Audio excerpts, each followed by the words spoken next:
Hello and welcome to the spring webinar of the Free Market Medical Association. We decided to have this webinar because we moved our annual conference from April until August 5th through the 7th. And today we're going to give you a sneak peek at some of the great information that will be talked about at the annual conference in August. We have two very special guests with us today, Cristy Gupton and Carl Schuessler.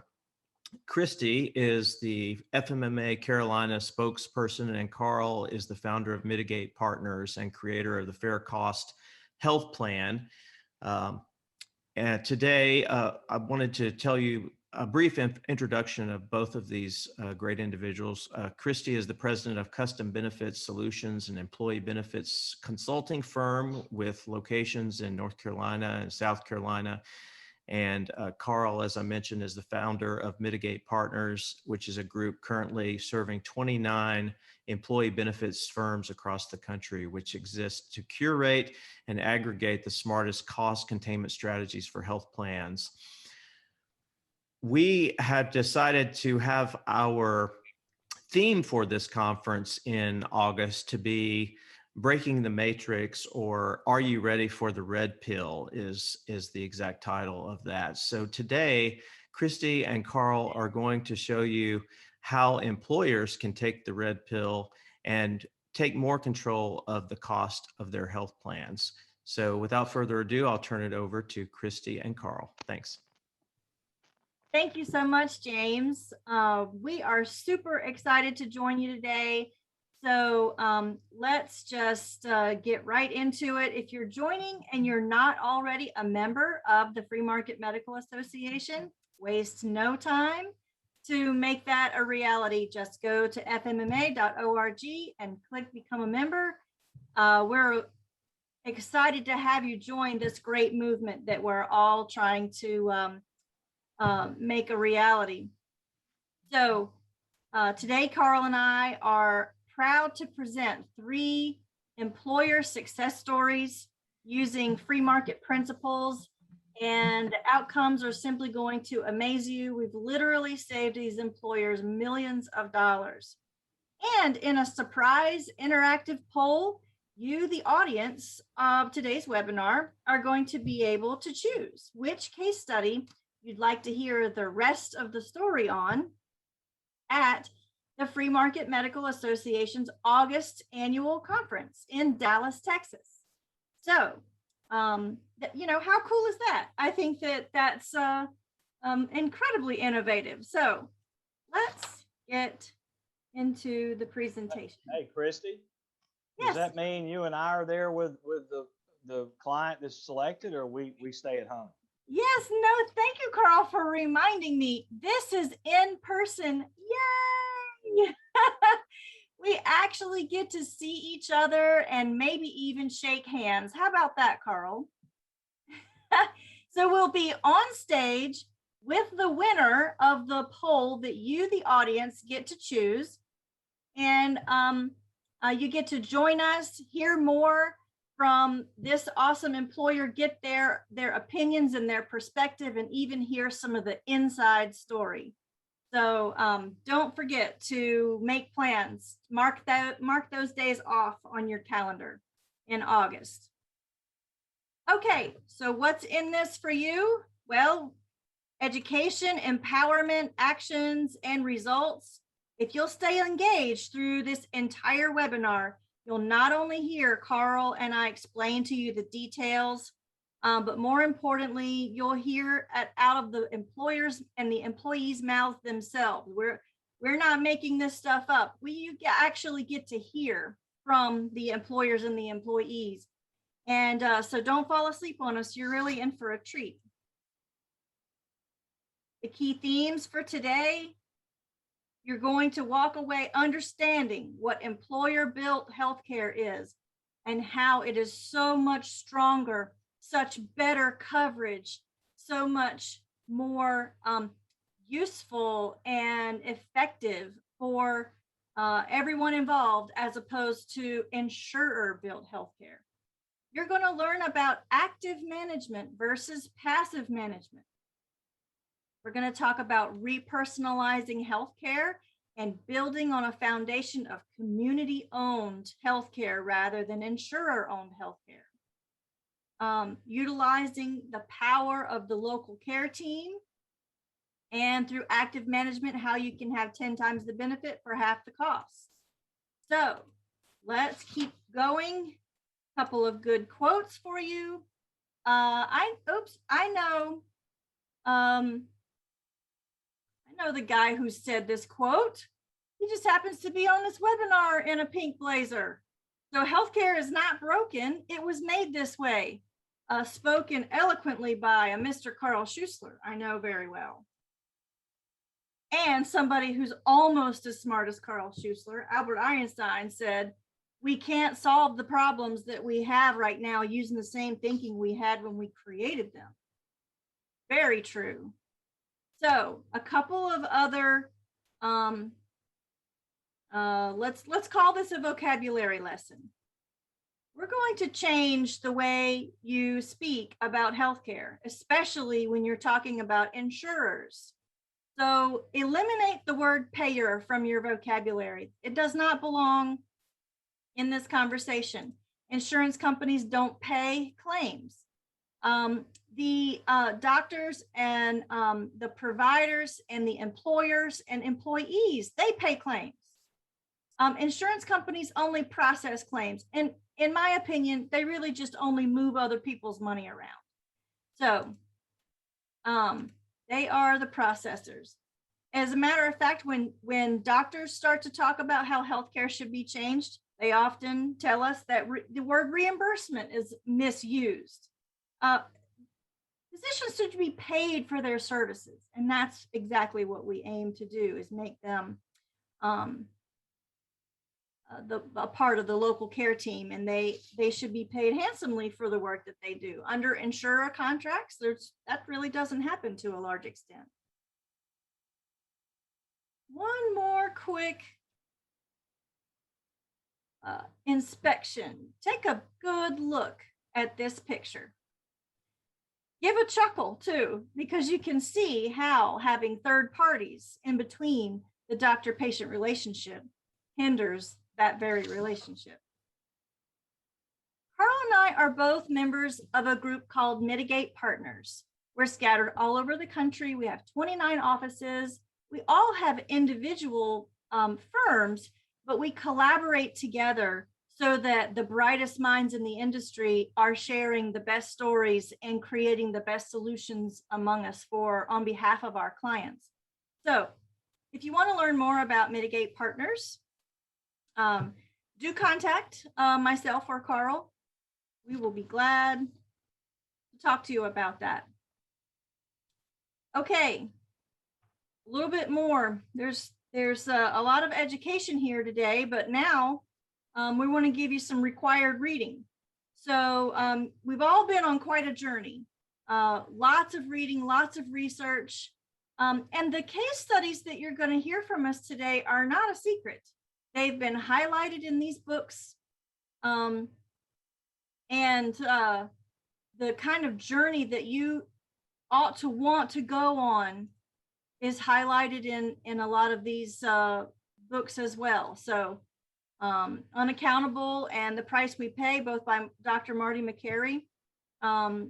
Excellent books, have been in the news a lot recently. And then one of the case studies that we have to show you today is written about in this book here, another book by Dave Chase, as well as The Opioid Crisis Wake-Up Call.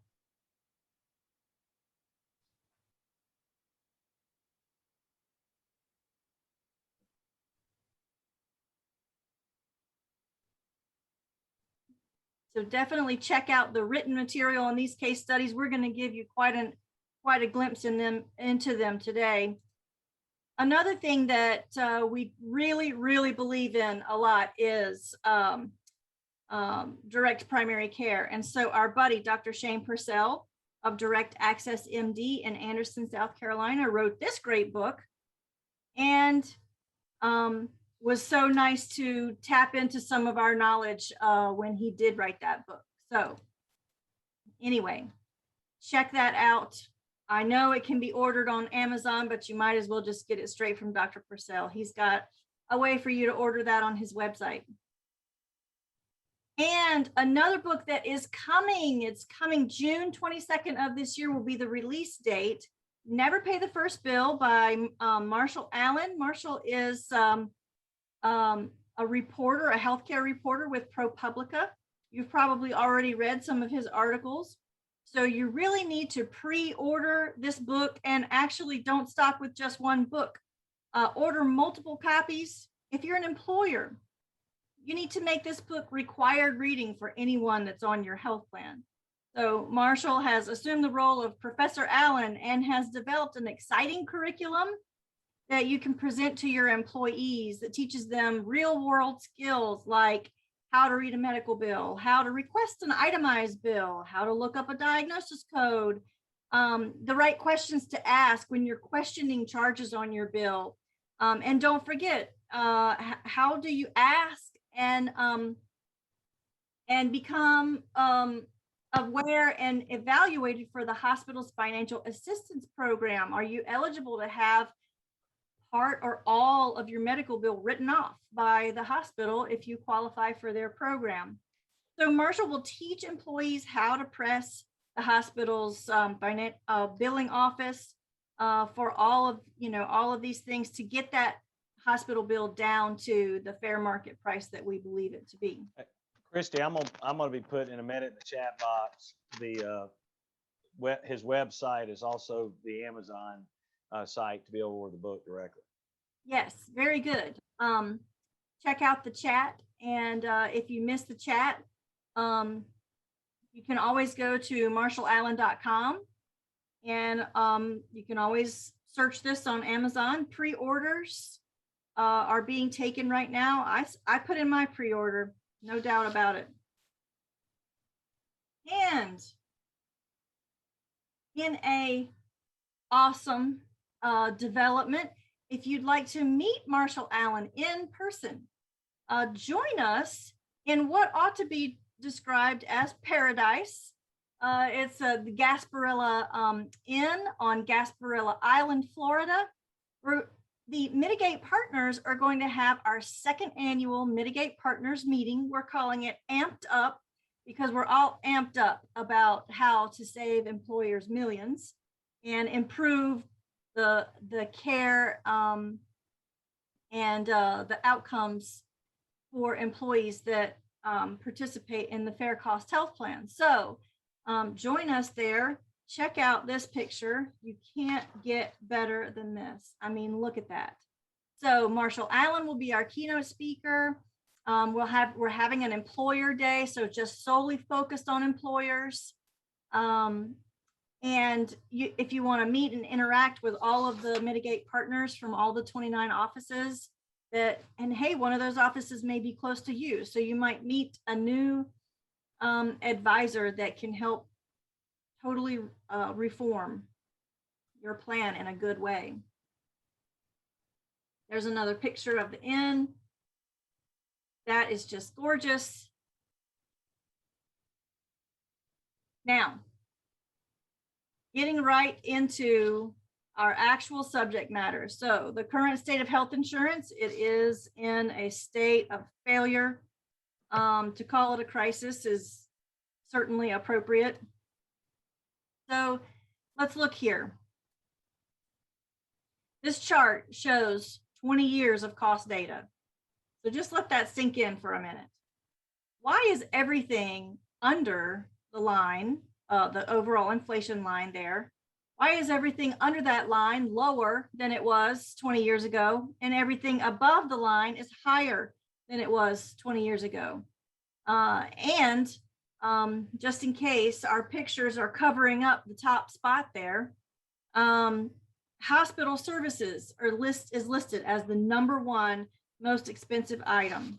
So we're going to talk to you today about how these three employers tackled these things and came out the winners. Hey, Cristy, one thing that's interesting on that slide, you go back, is why is the cost of everything else going down?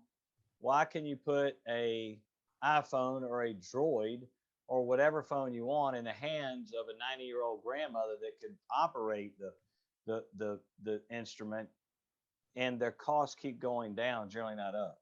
I don't understand. TVs, flat screen TVs, when they came out, were $5,000 and $6,000. Now you can get them for $100. Just a thought to think about. Sure.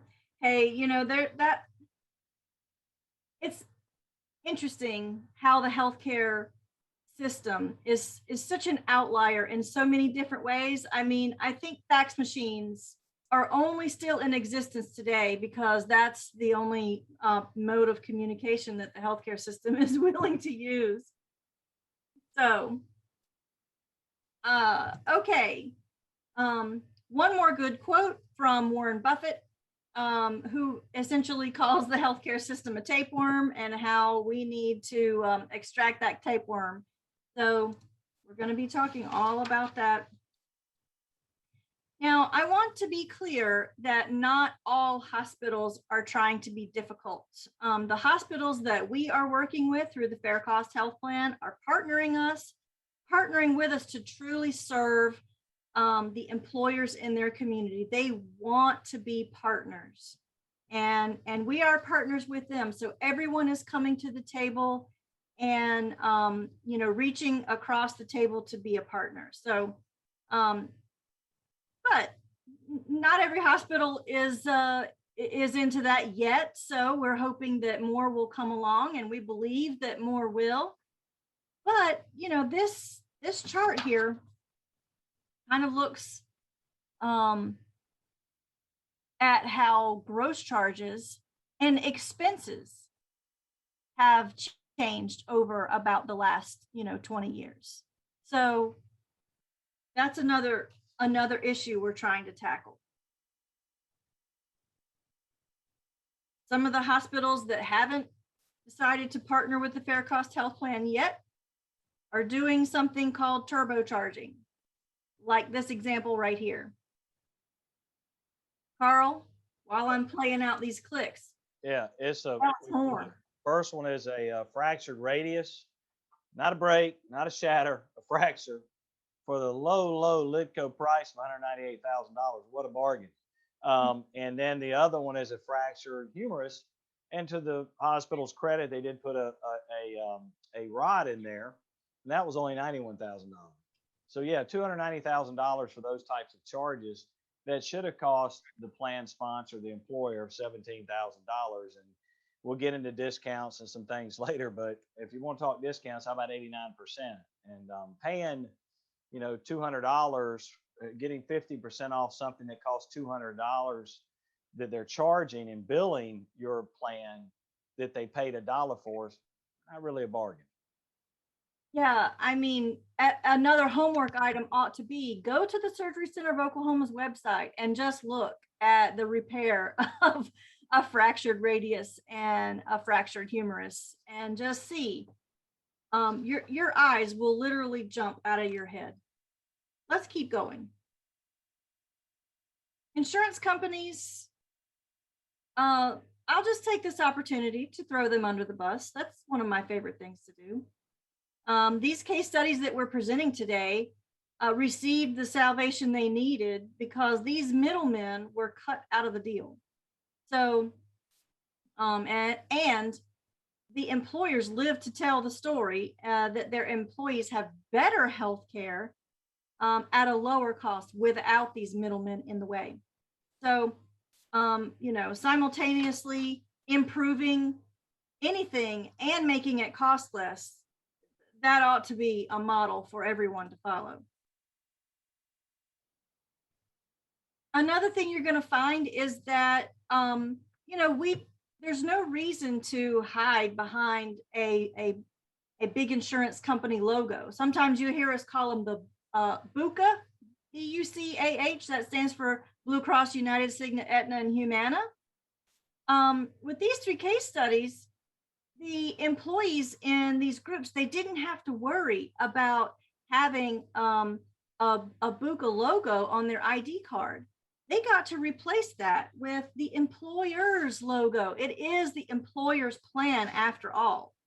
So it is a real plan with a real ID, and much better care comes behind it with this ID card. But there was no reason to have the Buca logo on it. Hey, Christy, Yeah. I tell you what, if they're into letting other people have free real estate and free advertising, well, I sure would like to get Mitigate Partners up there. That'd be nice. I mean, wish we could pull that off. Well, with the amount of money that the plan saved these 3 case studies, it would buy some major real estate, not just real estate on an ID card. It might even buy you a home on Gasparilla Island. Imagine that. So what is the bottom line here? There's really only 2 benchmarks that matter, and you need to know what those are, and you need to start tracking them if you don't already. That is the medical expense per employee per year and the prescription drug expense per member per month. So if you've never tracked that before, start now. And when you incorporate the fair cost health plan and you see that come down, down, down, down every quarter and every year, you're really going to know that you should have been tracking that all along. But your Buca insurer built health plan was not interested in having you understand those 2 metrics. Here's how they play out on national averages.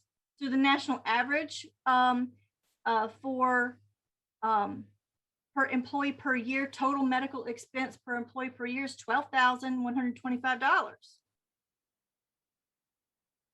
So where does your organization sit in that? Well, the fair cost health plan is 64% under that national average at $4,428. Not too shabby. Let's look at prescriptions. $100 per member per month is the national average. Fair cost health plan is 44% under the national average at $56 per member per month. Again, that's a pretty good goal to shoot for.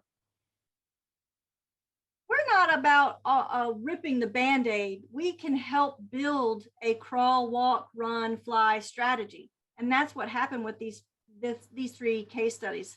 Some of them went all in, but some of them took a few years to get to that fly stage. So what's the path forward? I think it's important, sorry to interrupt, that you have to meet employers where they are, but you also have to lead. And that requires an advisor, not a broker. An advisor leads their client, shows them what's possible, shows them what flying looks like from both a financial standpoint and from a member interaction standpoint inside the program. So many people out there that do what we do at Mitigate Partners, Cristy, don't always show these things. Like when we were on your podcast a number of years ago, when we first getting started with the hospital, which they'll hear from later, I told you that many of the advisors have said, Carl, why don't you just show 1 or 2 solutions a year? And that way you keep the client for a long time. When there's 16 solutions, you can keep for 8 years. I said, well, how would you feel if you knew you could save $5 million in year 1, but I decided to let you save 500,000. So I think that's important to meet them where they are, but it's also important to lead and pull them, not let them push a rope. Very good advice. So, wasting no more time, what is the path forward? You can stay passive or you can go active. It is indeed your choice. You are the fiduciary, and it is your choice to go in whatever direction you feel is right for your organization.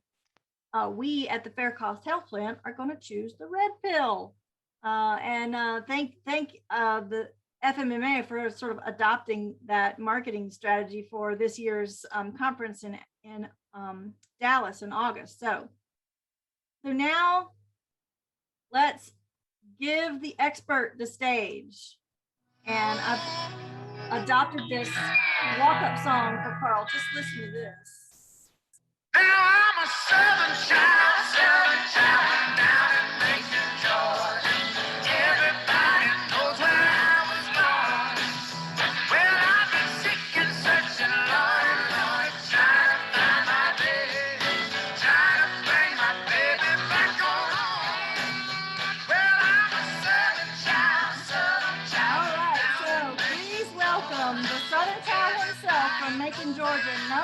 not from New York City, from Macon, Georgia. He's seeking, searching, trying to find a way to make your health plan cost less and deliver better care. Please welcome Carl Schuessler. So thanks, Cristy, for that funny and hilarious introduction. I am from Macon, Georgia. For any of you folks that didn't know that, I know many of you thought I was from New York City, but that's not the case. That's a band that actually Cristy Gupton introduced me to a number of years ago. And they're actually recording that song. That's a Little Richard song, believe it or not. They were recording the Capricorn Studios with Allman Brothers recorded in Macon, Georgia. And Macon, Georgia has a heritage for not only well-dressed people like me that are crazy enough to wear a pink coat, but has a heritage for Southern rock. And so that's Blackberry Smoke's tune, Southern Child. So thanks, Cristy. All right, so the case studies we're going to talk about are these three. We're going to go through each one of them. We're going to get granular. The directives from Dr. Keith Smith were go granular. So we're going to go granular. So y'all hang on, buckle up. There's a lot of information. I'd encourage you to turn your emails off and quit trying to multitask and focus. You want to save your health plan money. You want to make change. You want to do something good. Watch this, which we're about to share. It will be worthwhile, I promise you. Our own Cristy Gupton has coined this phrase, all it takes is a good advisor and a little courage. Yeah, we could, Cristy and I could, and all of the mitigators could beat our chest. We're great advisors. We're wonderful. We've helped save all this money. But it never would have happened without a courageous employer. And that's the part that's missing. And most of these employers are scared to be courageous because we don't help them be courageous. And that's what we have to do. And that's what this is really about. And so the other thing I'd say before we sit and start to applaud our the client or the employer all the time, this isn't new, folks. Wake up. I don't know where you've been, but Mount Everest, as Hunter Schultz said, was once unclimbable. But now there's a little problem. There's oxygen bottles all over, like this water bottle. There's bottles all over that mountain. People are tripping and falling and hurting themselves, having to use the healthcare system.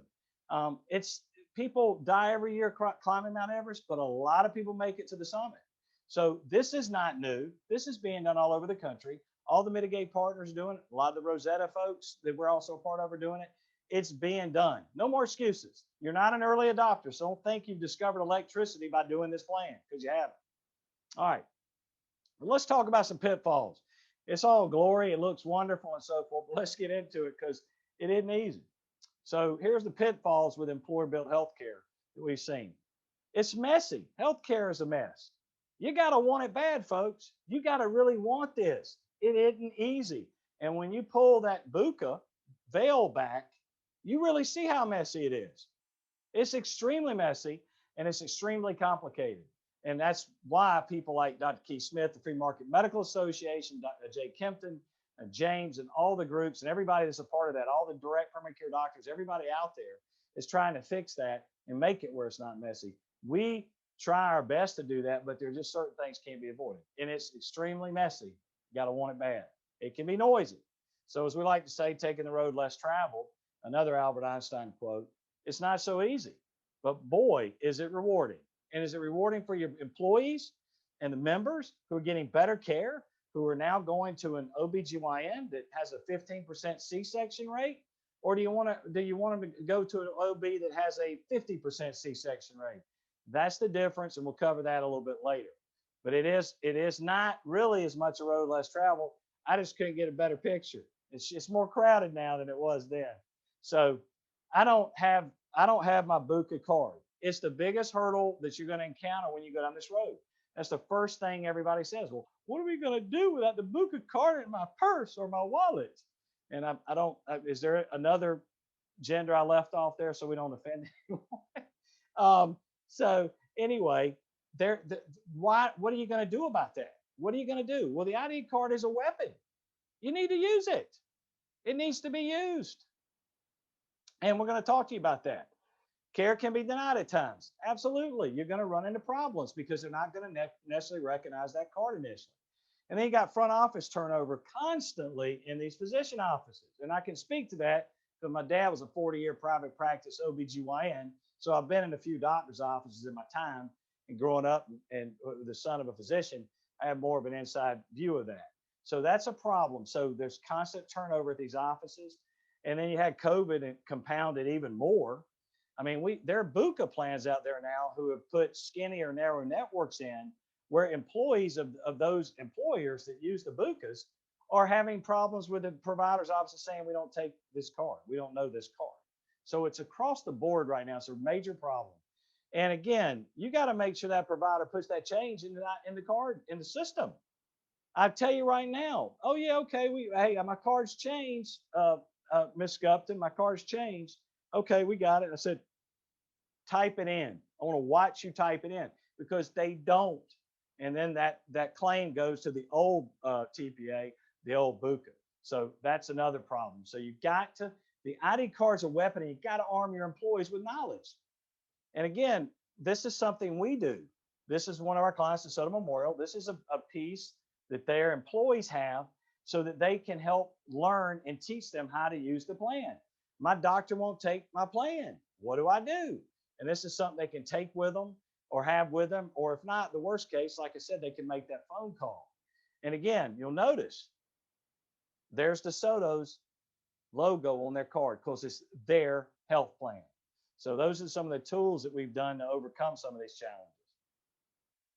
And then you got to educate, communicate. So let's take a look at this. It's got to be continuous, and you've got to have member guidance. It's extremely important that you do that. And then empowerment. You've got to allow these employees to take ownership. And as one of our Mitigate partners out in Houston, Mike Andrade, says, they got to be the CEO of their health plan. That's not happening right now. They're ushered in and basically pampered by these BUCAs who are robbing these employers blind. And that's not how this works. They need to be CEO of their own health plan, just like they're the CEO of their own finances, just like they're the CEO of raising their children. They need to take that in their health plan, and the BUCAs took that away from a lot of people to control. You got to be empowerment. So let's look at DeSoto Memorial Hospital. And it's going to be our first case study today that we're going to talk about. And this is one we worked with now for a couple of years.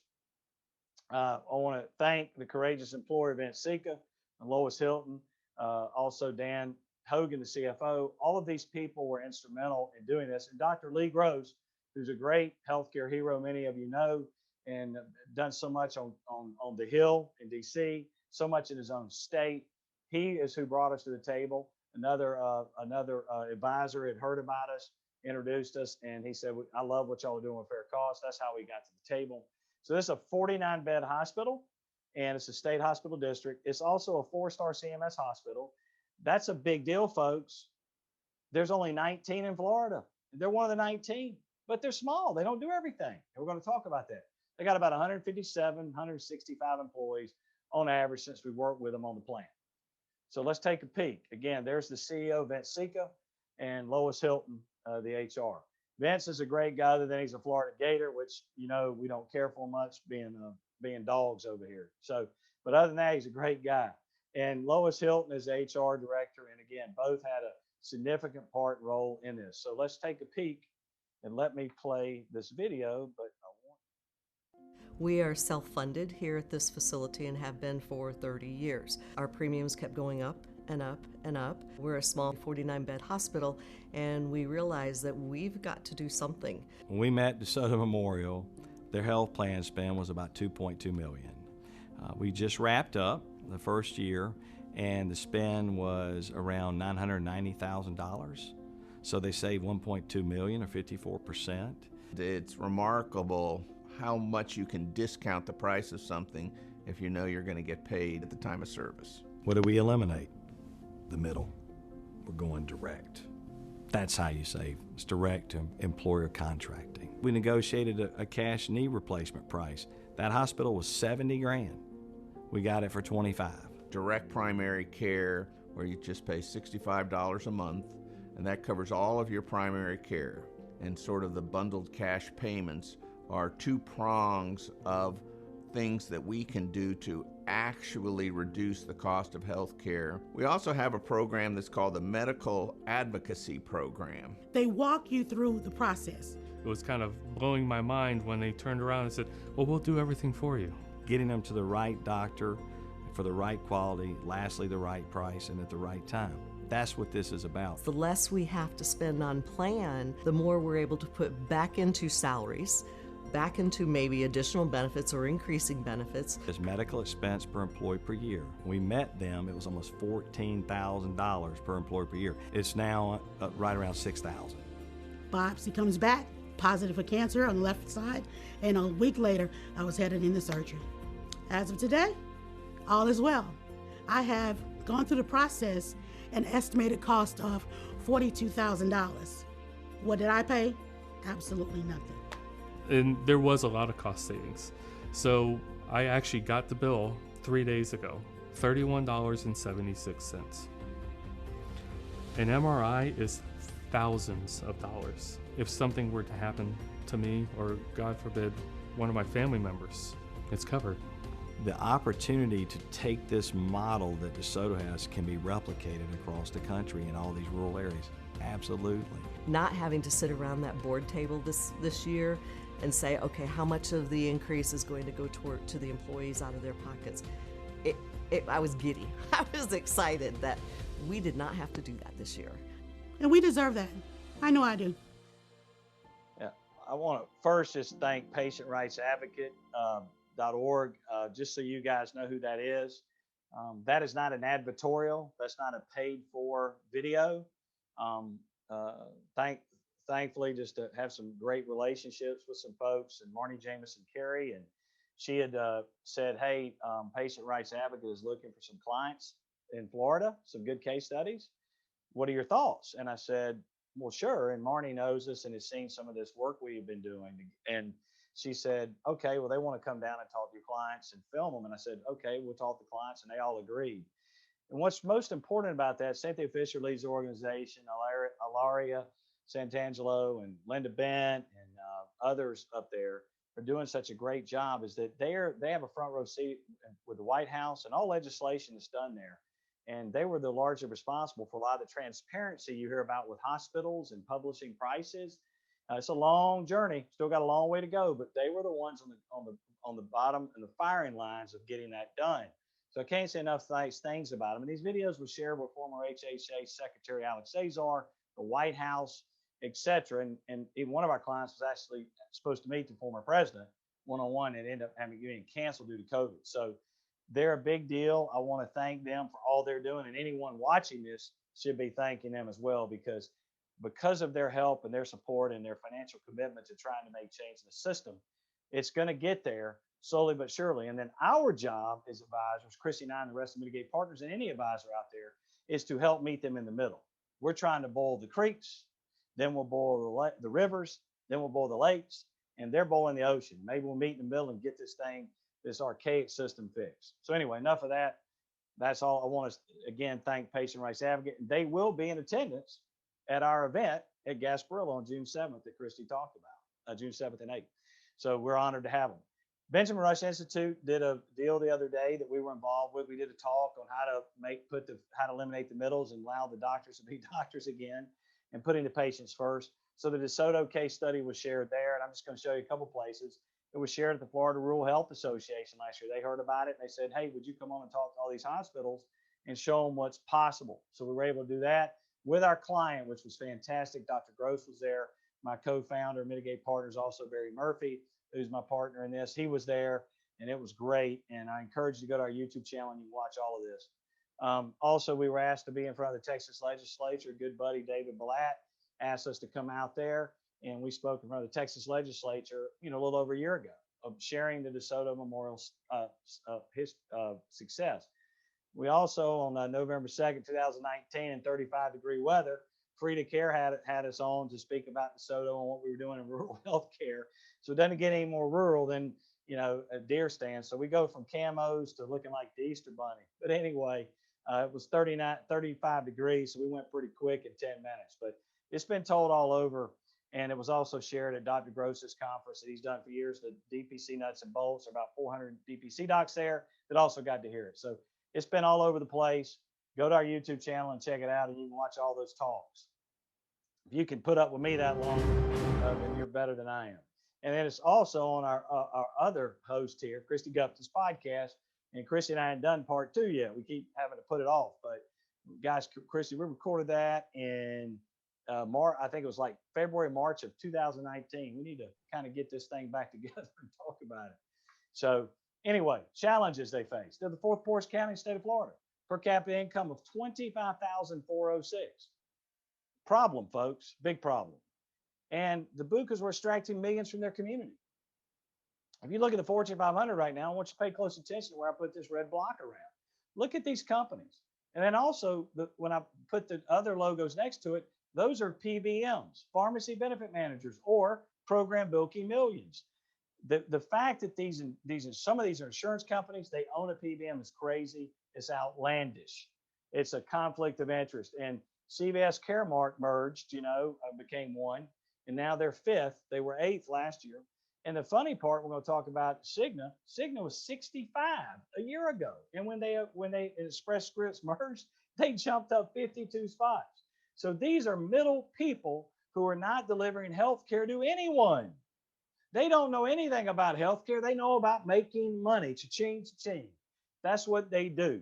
And they do a dead-gum good job of that. We all could take a lesson from them on serving their fiduciary responsibility, which is the stockholder, and they are knocking the cover off the ball. The problem is, on the other side of that equation is an employer who's going bankrupt and having basically functionally uninsured people with these ridiculous deductibles that are people scared to take care of themselves. So anyway, we're going to cover that in a minute. But the people that make the drugs, how can Pfizer be 64th and all these middle people be up there ahead of them? It is crazy, folks. I hope this is a wake-up call for you guys. When we do talks, by the way, if you're snapping shots of these screens, Cristy Gupton says you have to pay $100 to her. So don't be taking pictures of these screens without leaving your money on the doorstep, please. So these are big problems, folks, and this is what we had to attack and address. And here's how the drugs work in our system. You got an employer and you got a member.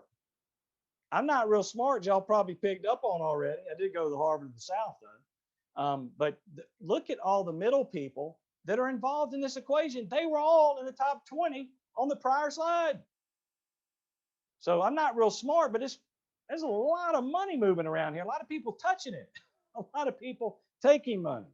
So that's what has to be fixed. So they were passively managed risk. They didn't manage their plan actively, as Cristy and I we're going to talk about in a minute. They lost obstetrics in February of 18. Members have to drive an hour to have a child in that county that has 34,000 people. It's crazy. It's insane. It's terrible, terrible. And their foreign medical spend, that's the amount of claims that went away from their hospital, averaged 79% the last 4 years of their members going to pursue care at other hospitals. Remember, they're small. They don't do cardiac. They don't do deliveries, if you see.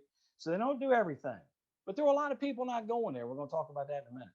And that was their spend. We met them, 2.2 million. You saw the results already. We're going to cover them here. So what we did is we looked at all the flaws in the healthcare system, and I'm not going to talk about each one of them today, but the cartel, the lack of price and transparency, billing errors, the PPO traditional discount game, pharmaceutical shell game, and it is a shell game. I think we've shown that, and lack of information and data. We're going to hit on these. And so what Desoto did, and all of these case studies you're going to hear, is they said, well, let's do something about the flaws, Carl and team, and let's turn them into opportunities. So this is a talk we've given around the country called the 6 Opportunities in Healthcare. It's on the YouTube channel again, if you ever feel compelled to do that. I hadn't heard enough today from us. So the solutions: eliminate the middles. You're going to see a continuous theme here, folks. It is not rocket science. As much as Cristy and the rest of the Mitigate partners want you to believe it is, it does take some skill to build these plans, but it's not rocket science. You eliminate the middles. You saw how much money they're taking in. And so we moved to an independent TPA away from a BUCA plan. They were with a BUCA when we met them. And again, just a quick thing, as my dad always says, son, it's pretty hard to take care of a patient when you're looking through somebody else's ears. And I think we all know who those third parties are. I think we've covered them pretty well. So the solutions: active management, eliminating passive management. Let's go a little more detail of what that means. So when we met Desoto, and we meet most employers, actually every one of these employers you're going to hear from today, and pretty much 99% of all employers in America, they're on what we call a passive health plan. They basically hit the easy button and they allow the insurance company to build their plan. We call it BUCA Insure Build. Even if you're self-funded, as the hospital was, they were in a BUCA insured built because a BUCA ran their plan. But it's easy and it's done for you. So we were frustrated with this. Another great quote we love: you never change things by fighting the existing reality. To change something, you got to build something that makes existing model obsolete.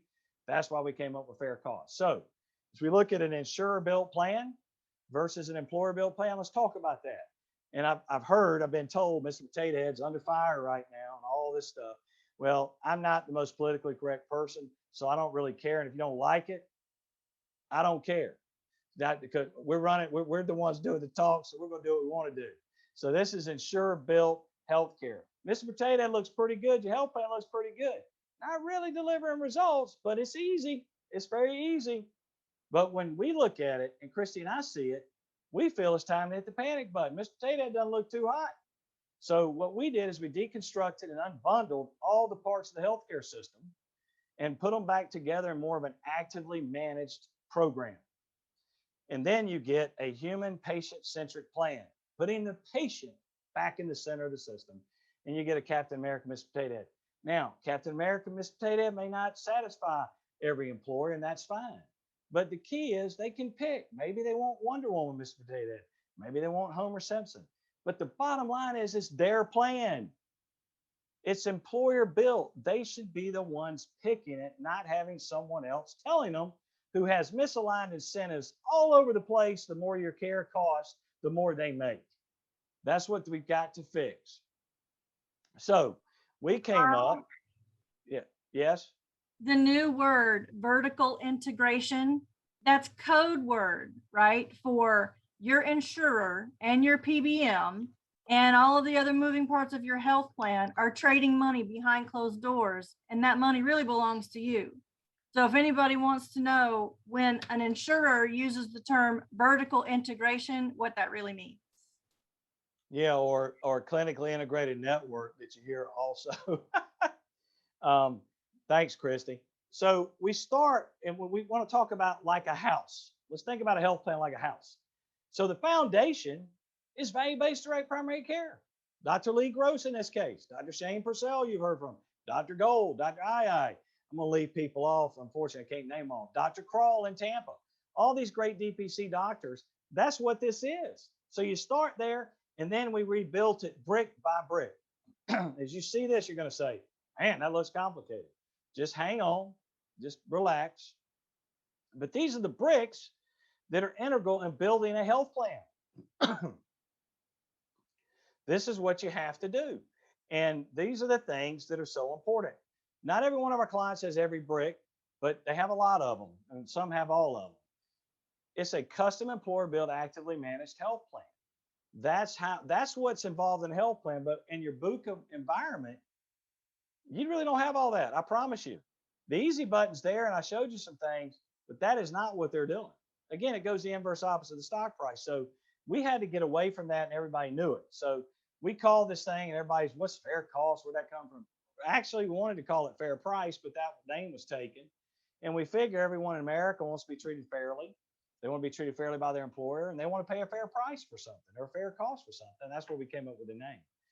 So the house, to the employee, this is all they need to see. Where's the front door?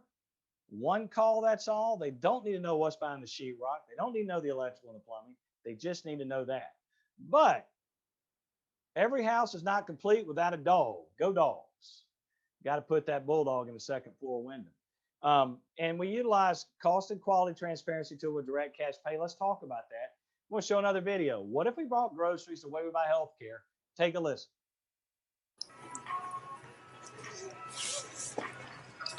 There are no prices on anything here. Oh, believe me, some of it's pretty spendy. Whoa, that's really gone up. Stop. I don't need both. Just one or the other. It depends on the price. Oh, that's called shopping. We don't do that here. Thank you for coming in. Your bill? Your version will be mailed to you in 30 days. Good luck trying to make some sense of it. Now, we do these talks around the country. Everybody laughs at that. And our answer is always, why are you laughing? Why are you doing this to your employees? Where in America do we buy something and not know what it costs for 30 days? Would you ever go to Best Buy and buy a TV without knowing what it cost? And this continues and continues and it continues. As Cristy said, and many others have said this, healthcare ain't broken. It was made this way. These people were brilliant. I don't know how they keep pulling it off. It really is amazing. But patient rights advocates work and all this with hospitals supposedly trying to show what things cost. Hopefully the tides are turning. So lack of price and transparency, that's a big problem we talked about. That's what we saw. But you got carrier complicity. Right now, the Bucas know about all this. They know about cost and quality differentials, but they stand passively by and pay $40,000 for one procedure, and they pay another $135,000 at another facility. And they're doing it with your money. So the problem is the lack of transparency. The network and the plan designs today have obscured the real cost of price because people go to the person in the network, then they have a copay, but they really don't know what the cost of that thing is. And if they don't have to pay a copay, I'll never forget my dad said, son, I have patients come in and say, I got to pay for this visit. And he says, well, did you pay for your car? And they said, yeah. Well, I mean, what's more important, your health or car? So anyway, those are the kind of things that have happened. And they offer discounts off these artificial benchmarks known as a charge master. We showed that. And again, not every hospital is that way. We have great partners in our fair cost plan that have been unbelievable partners and worked with us. So it's been fantastic. But if you look at it as a whole, I think we showed examples earlier about the fractured radius and the fractured humerus. Then the other thing again is it is a third-party payer. The people that are paying for the surgeries are not the employees. They're the employers, could be Medicare or whoever. It's a third party paying, not actually the person getting the service. Nowhere in America does that exist either. And once they've hit their out of pocket, they don't care what things cost. They just go ahead and keep using it. So we got to get the employers to care. How do we do it? And that's what we did at Desoto. We helped them with that. So we saw the lack of price and transparency at Desoto. We had access. We have a partner that does the cost and quality workforce, has access to CMS databases, costs and procedures, what Medicare pays, what the hospital bills by codes. We have a nurse advocate that works with them to shop, and they identify quality, cost-effective providers. And again, you're going to hear this 30 times here in a minute. In order to engage employees, plan design has to reward good decisions.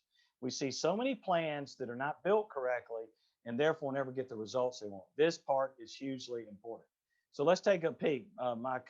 Barry Murphy and I were up there working a case in North Florida at one time. And I want to show you what knee replacement is and where do the employees go for hospital care. So let's look at this. Lake City Medical did 82 knee replacements to the tune of $85,000. Capital in Tallahassee did 96 knee replacements for $105,000. And I think you're kind of getting the drift. Now, look at this. A lot more procedures and a lower cost. Price and quality in health and things in life most of the time are equal, not in healthcare.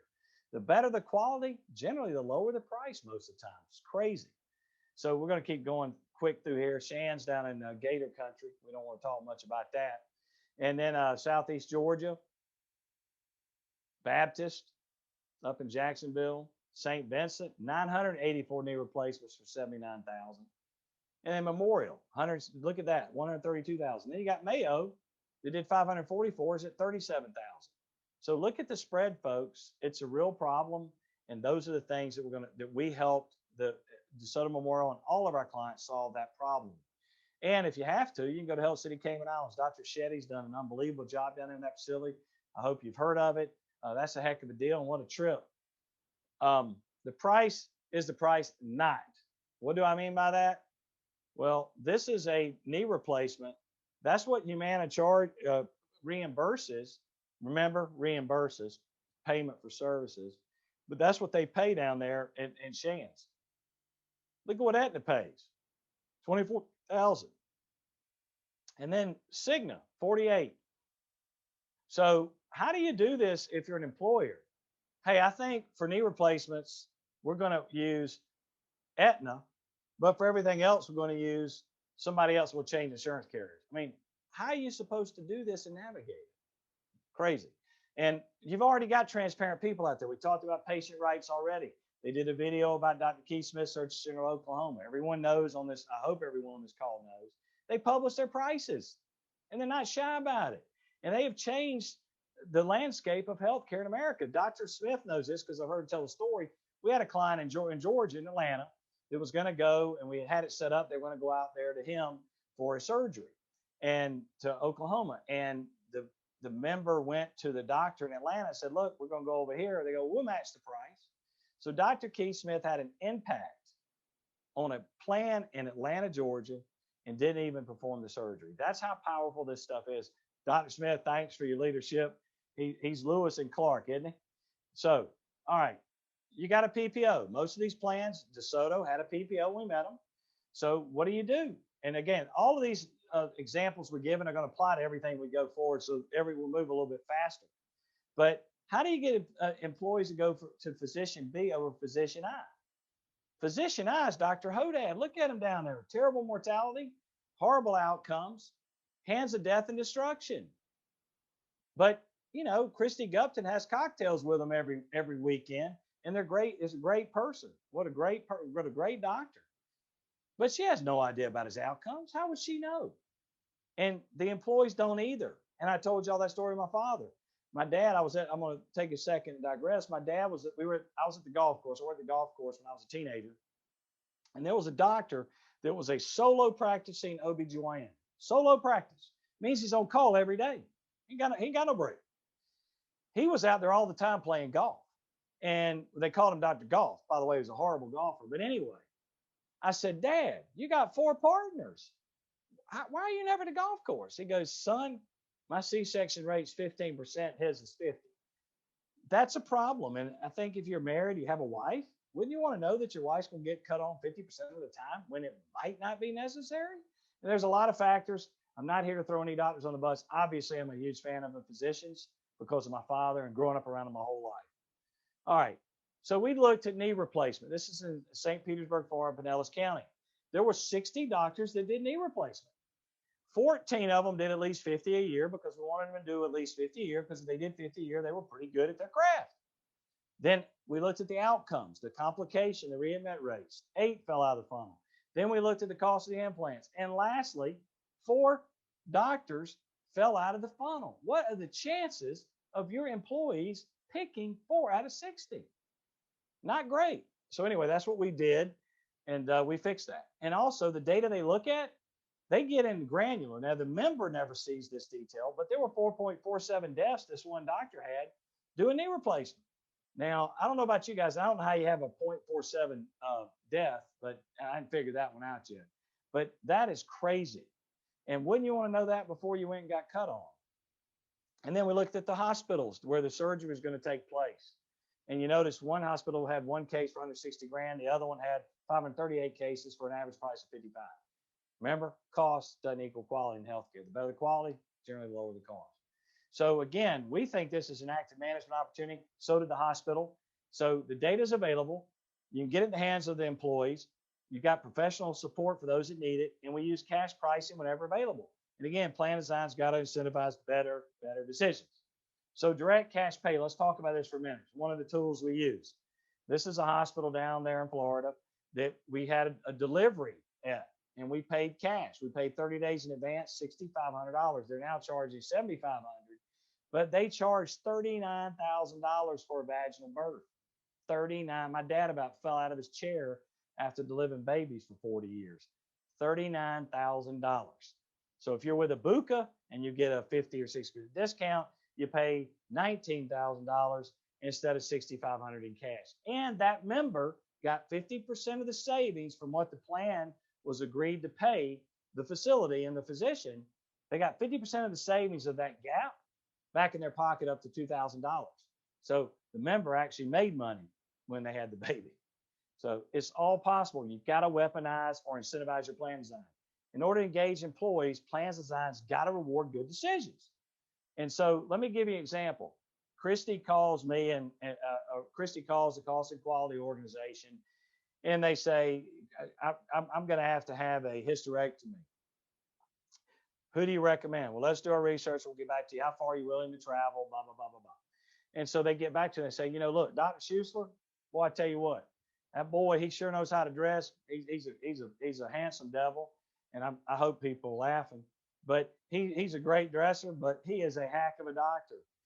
We also got Dr. Smith over here. We think is the best one for what you're doing.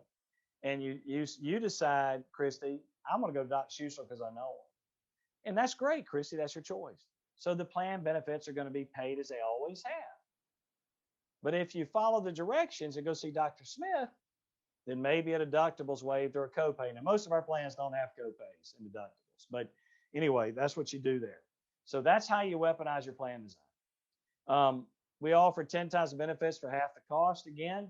And Desoto is in the process of becoming a PBM still. That hasn't totally taken place, and we'll get to that in a minute. But the real important thing is what George Costanza can teach us about healthcare.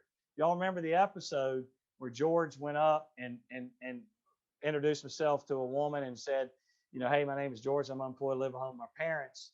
And I'm Victoria. Hi, have a seat. Well, he thought, I'm going to do the opposite of everything I've ever done in my life because everything I ever thought was the right thing to do never worked out for me. So I'm going to do the opposite. You got to apply that in healthcare.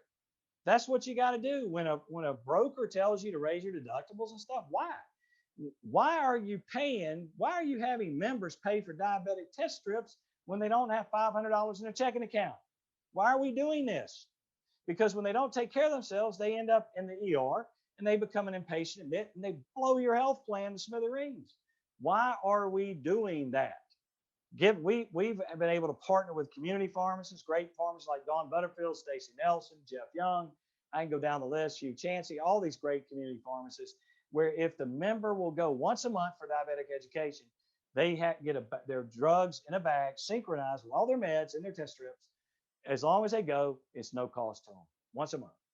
That's what you got to do, folks. You got to change this thing. And the other thing is, what did Desoto do? What did Gasparilla do? What did the school? They made their benefits better, and they got saved millions of dollars. So do the opposite. All right, we already covered this. Why Desoto went down this road.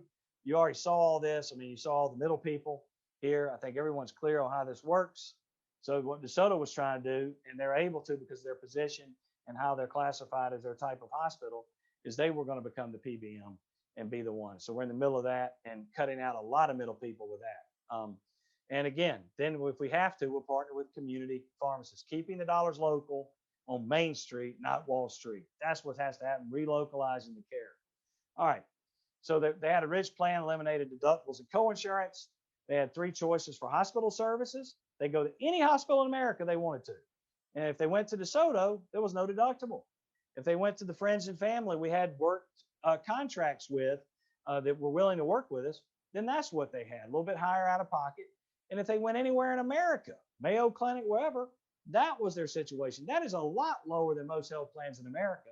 Most health plans in America, deductibles are much greater than that. So that was a tremendous help. And if they get the cash price at those non-Desoto hospitals, then the member gets money back to offset their costs. It's awesome. So we relocalized care, got neighbors talking to neighbors. That's what this is about. This is a community. Healthcare is not national. It's not regional. It's local. That's what we have to do. So that's what they did. The world is a big place. And we get on down to Florida. We're making it smaller, and we're going to go down and look at Desoto in Arcadia, Florida. That's where they're located right there. And what we started to do is we're building this community health plan along with help of my partner, Mr. Barry Murphy.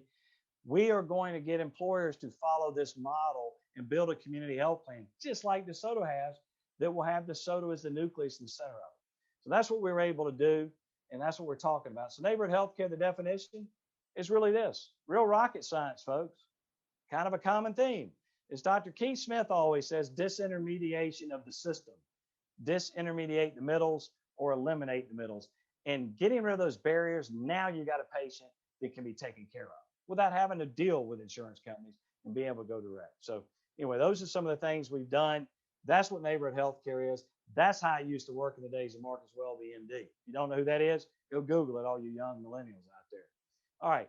And we're taking it to the streets. We're talking to the city, the county, and school, meeting the large employers, having a direct dialogue, building a health plan with all this interference, neighbors helping neighbors. That's what's possible. All right. We implemented DPC. Not enough great things can be said about Dr. Lee Gross and what he brought to the table It's been unbelievable. He's been just huge to this health plan, and he gets a lot of the credit for the money. He and Dr. Crouch, his partner, have done a wonderful job, and that's their information. If you don't know him, he's great. He spends a lot of time on Saturday mornings with other newbie DPCs, and is willing to always talk and help. And David Goldhill said it best. Why are we buying insurance for high probability, low cost events? Why are you paying insurance companies to move your money around for things that don't cost much? It's a cost plus model, folks, and that plus is large. So why DPC? Hey, thanks for $1,800 a month premium. We got your $100 office visit covered. That's the point.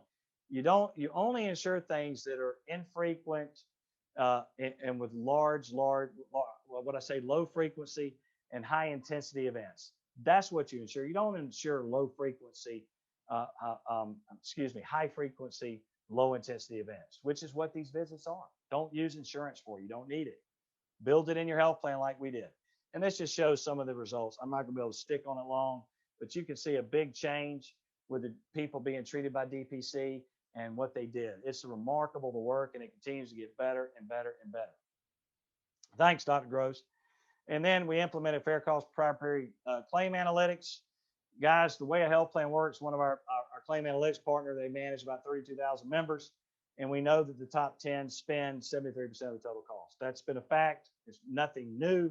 So you got to identify them. Well, guess what? A lot of people have these fancy reports when we go in their offices, and they're beautiful. The color, the pie charts are unbelievable. We can't afford the ink toner to print these reports.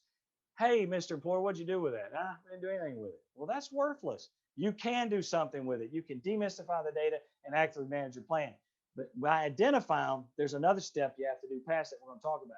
And you can see the rest of your health plan. The people don't cost you much money, but you better identify the ones that do, and they're going to have a better quality of life if you do and have better outcomes that we talked about. Now, we have ability with the data analytics. These are health intervention opportunities, changing drugs around. Who could change drugs? How much could they save? We can look at all the other items as well. The protocols, what are people, who's following, staying on course and not. ER visits, and then top 5 avoidable diagnoses. The easy low-hanging fruits, every health plan has about 10% of their population is diabetic. This is a bigger group of ours, but that's the numbers they had. They were 37% higher than the benchmark of diabetics. They had 121 diabetics that didn't have an HB1AC test done. Guys, test strips cost money. Make it free. Do the opposite like George Costanza. And then of the ones that had HB1ACs less than 7, I think that's actually a mistake. Greater than 7, 401. Problem, but if you don't know it, we can identify them, and then we put programs in place to deal with it. So here's another example. We met Desoto. They were with a BUCA, and administrative service only. They're with a BUCA. They were self-funded with a BUCA. And we looked and identified 66 participants who had conditions we're going to show you in just a minute. In 3 months on fair costs, and from January 1 of 19 to March 31st, we identified 31 more people in 3 months that had these conditions. And we call it integrated coordinated care. We have lifestyle program participants with less than 5 in claims, active disease management 5 to 10, and the chronic people, 10% drive 73% of your costs, greater than 10,000 claims. Not only did we identify them, we did something about it. The chronics, if they're diabetic, they get a glucometer at no cost to themselves. They literally monitor their glucose, blood glucose 3 times a day. And if they do not do that on that Bluetooth enabled device 24/7, 365, then that nurse is calling them and actually saved one of the Desoto employees' lives. True story. By doing that, it's unbelievable. They're like worse than bill collectors. Any of the peripherals that you have, you could have a pulsometer, whatever it is, or an iPad to monitor something different. Those are things that are built in the health plan. We call it integrated coordinated care because Dr. Gross gets a readout on his patients that are on these devices once a week. He gets a readout on all their numbers. So that's a big deal. 66 in the BUCA reports, 31 in 3 months with fair costs. And that meant they had to have a claim to be identified, folks. I don't know if you're getting the magnitude of this. They had to have a claim in those first 3 months, 31 more that the BUCA had managed for 5 to 10 years. That's the difference of good data. All right. Opioids, big problem. We had an issue there, like most employers do. And the great news was after Dr. Gross's involvement, Dr. Crouch's involvement, we had our opioid partner take a peek again and do the data analysis, and we didn't have a problem anymore. That's what a direct relationship with a physician and Dr. Gross and Dr. Crouch taking the time, more than 7 minutes of time with people. That's the average appointment of meeting with a doctor. They are able to spend hours, 30 minutes, hours with them, and they help talk a few people off the cliff. And I'm not kidding, on suicide watch. They've done a lot of things that have been unbelievable in getting people off opioids. They had a member that had been taking opioids for years, Percocet, and they met with them and they said, bring your spouse in. Let's have a come to Jesus meeting. They were able to do it, fired the doctor they were going to, the pain doctor, and that person's opioid free. That's how you fix it, with doctors taking care of patients, patients in the center of the system. All right.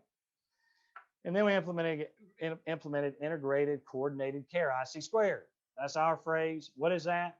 We have our partners that are all involved in the fair cost plan. All those bricks are always talking to each other. Our chronic kidney disease partner, our musculoskeletal company, our medical management company, our cost and quality company, us, the TPA, everybody is on this deal communicating with each other at all times. That is significant, and that's a big deal. So that's what we call integrated coordinated care. You've never seen this kind of healthcare is siloed off, folks. We have removed all barriers, got rid of all the counterproductive, and now we got real communication where members are being taken care of. I got a gazillion stories I don't have time to share. All right. We also do, and I hate the term open enrollment, we call them benefit education meetings, but that's Dr. Gross, Dr. Crouch, and Ann Horner, the office manager, and there's yours truly up there running his mouth, educating the employees on what their plans are. This is us delivering a message, but we won't bore y'all with that. That's one of the benefit education meetings we did. The results, let's talk about the results. So, you know how many people in the hospital? They're, again, a 4-star hospital. The challenges, we've covered them. We've already talked about this in the foreign medical spend.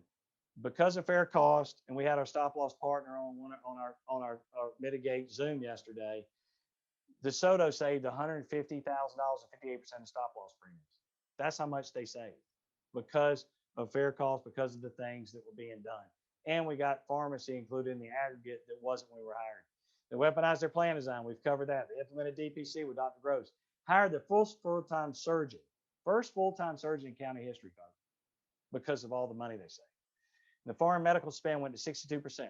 All of a sudden, those employees who didn't want Dr. Schuessler to see them naked because they worked with Dr. Schuessler all these 20 years, all of a sudden started coming to the hospital when there was no barriers to care. There was no deductible, no copays. That's what they did. So that's what's possible. We're now at 40%, which is unbelievable, keeping the money local and keeping it on Main Street. And, you know, there's their numbers. And they got the second ever rate decrease in the history of the stop loss carrier.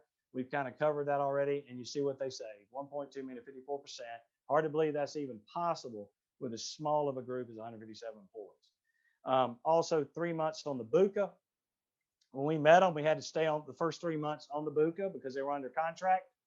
And the funny part was 3 months, they spent $303,000, 7 months on fair cost, $478,000.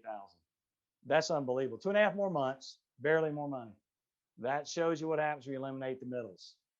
It's a big deal. And we've already covered the savings, I think, ad nauseum here, 1.2 million or 54%. So anyway, that's what's possible. And the impact on renewal, we just finished the second year. They have 10 times benefits for half the cost. They had a rate decrease the first year that we just told you about. And the second year, they had no rate increase also. So it's running great. The members are happy. It hadn't been without bumps and bruises, as we stated earlier, the pitfalls. None of this is easy, folks. Now, I want you to hear what Hannah has to say, and just listen to her words on another Patients' Rights video and what it meant to her on this health plan and how she used to approach her health care before they went to this fair cost plan. Listen. Well, the benefits that we have here at the hospital are more so focused on the employees. The latter part of August, I had a concern regarding my neck, and I went in to see my primary care. listened to my concerns, and he recommended certain protocols. It was my choice of what I wanted to do. You would think with the specialist, the appointments are so far out.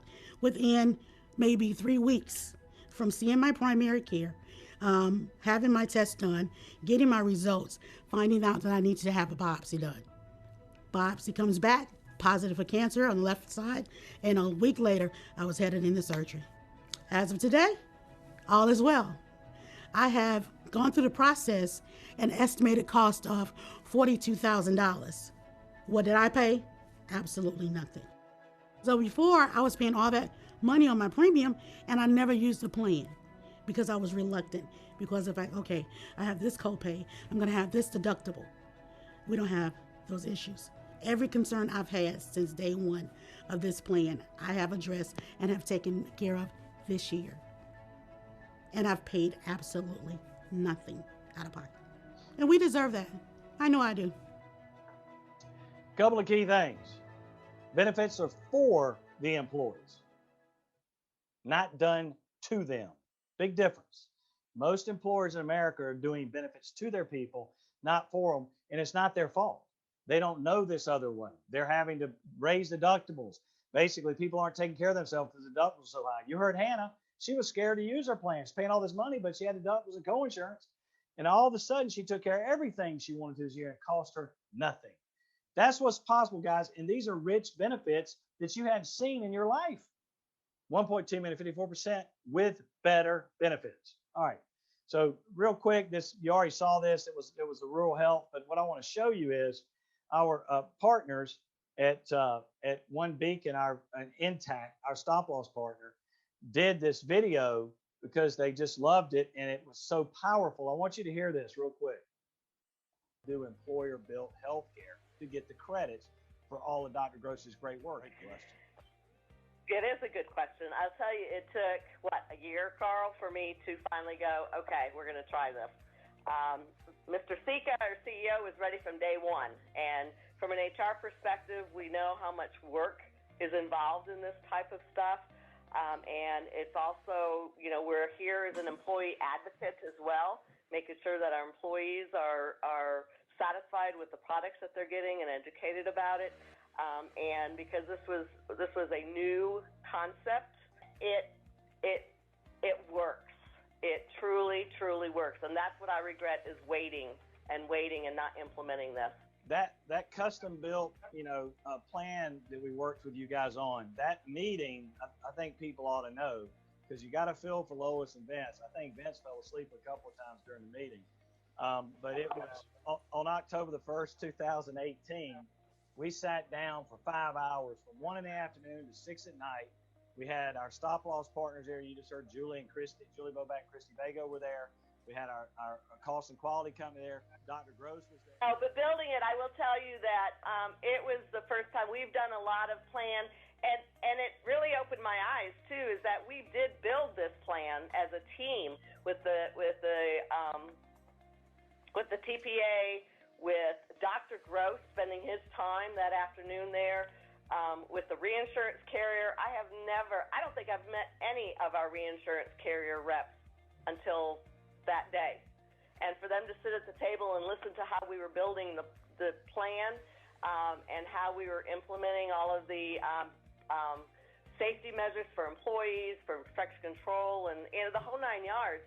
And then for them to come in with that reduction in the cost was amazing. So I will tell you, while it was a time-consuming event, it was very, very worthwhile and very rewarding. Yeah. The price. Hey, Carl, Yes, what? one little point. It's one of my favorite parts about this story is that this is the little guy showing up the big guys. This is a small hospital with 157 employees on the plan, and they are showing up the huge employers that maybe they even compete with for talent, but also all of the big hospitals around the country who don't even have the same muster of courage. She also said she used the word carrier rep from the stop loss carrier. It wasn't even a carrier rep. It was the CEO and the head underwriter. came to build the plan with their client right in person. Amazing. Yeah, that meeting, I wanted y'all to hear that. I'm sorry. I know we've shown a lot of videos. We've got a few more for you, so buckle up. But the part that's important was a 5-hour meeting to build their plan. We built the house. That's what it takes. And if you're not willing to do that, then stay in your Buka plan and let me know how it works out for you. That's what's possible, and that's why we wanted to play that for you. And as Lois said, it works. We regret waiting and not doing it sooner. She also said this. We opened my eyes up. We built this plan. We had our cost and quality partner, our custom network partner, our Dr. Gross and his staff was there. Myself and Barry Murphy were there. Who else? Our stop loss partner, Julie Boback and Christy Vago were there. And it was unbelievable as we did that. 5 hours. It was awesome. Do it again. Let's go. Who wants to go meet for 5 hours? Let's get it done. All right. So that's the story of the hospital. Again, great job, Vince, Lois, Dan, all of you for being a courageous employer.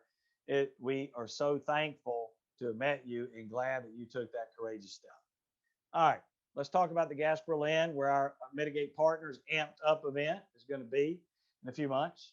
So let's look at these folks. This is Glenn Price, CFO, a magnificent leadership. Liz Schrock is my fault. Liz Schrock is the benefits champion.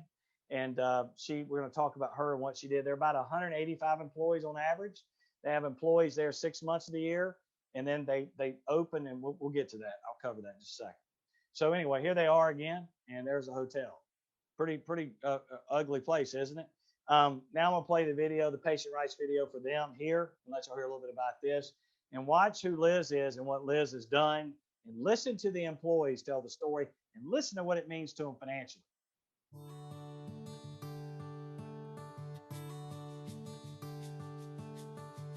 The inn itself the people are kind, and the people actually care about each other, and they go out of their way to make you feel welcome as an employee, as a guest. You know, with the benefits that the inn has brought forward to us, especially with healthcare, has been, you know, a welcome change from what was before and what I've seen in other companies as well.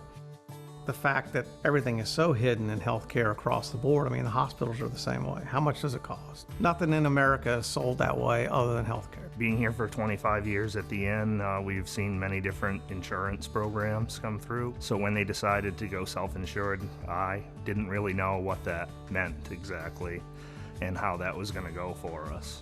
For the last 4 years and coming to understand the insurance, absolutely. I hope we can keep it forever. It seems to work out well for both the employee and the company. It certainly has. Yeah, I think it does align with our core values, being that we're, you know, family owned and we operate as a family. Coming here and becoming a part of the family and receiving this type of offer meant so much to me. We went and found and deconstructed the whole system and found the best components and brought 16 plus solutions together and seamlessly integrated them into this fair cost health plan that we've created. All of these years, the savings is probably around 1.6 million, somewhere in that range. What do we eliminate? The middle. We're going direct.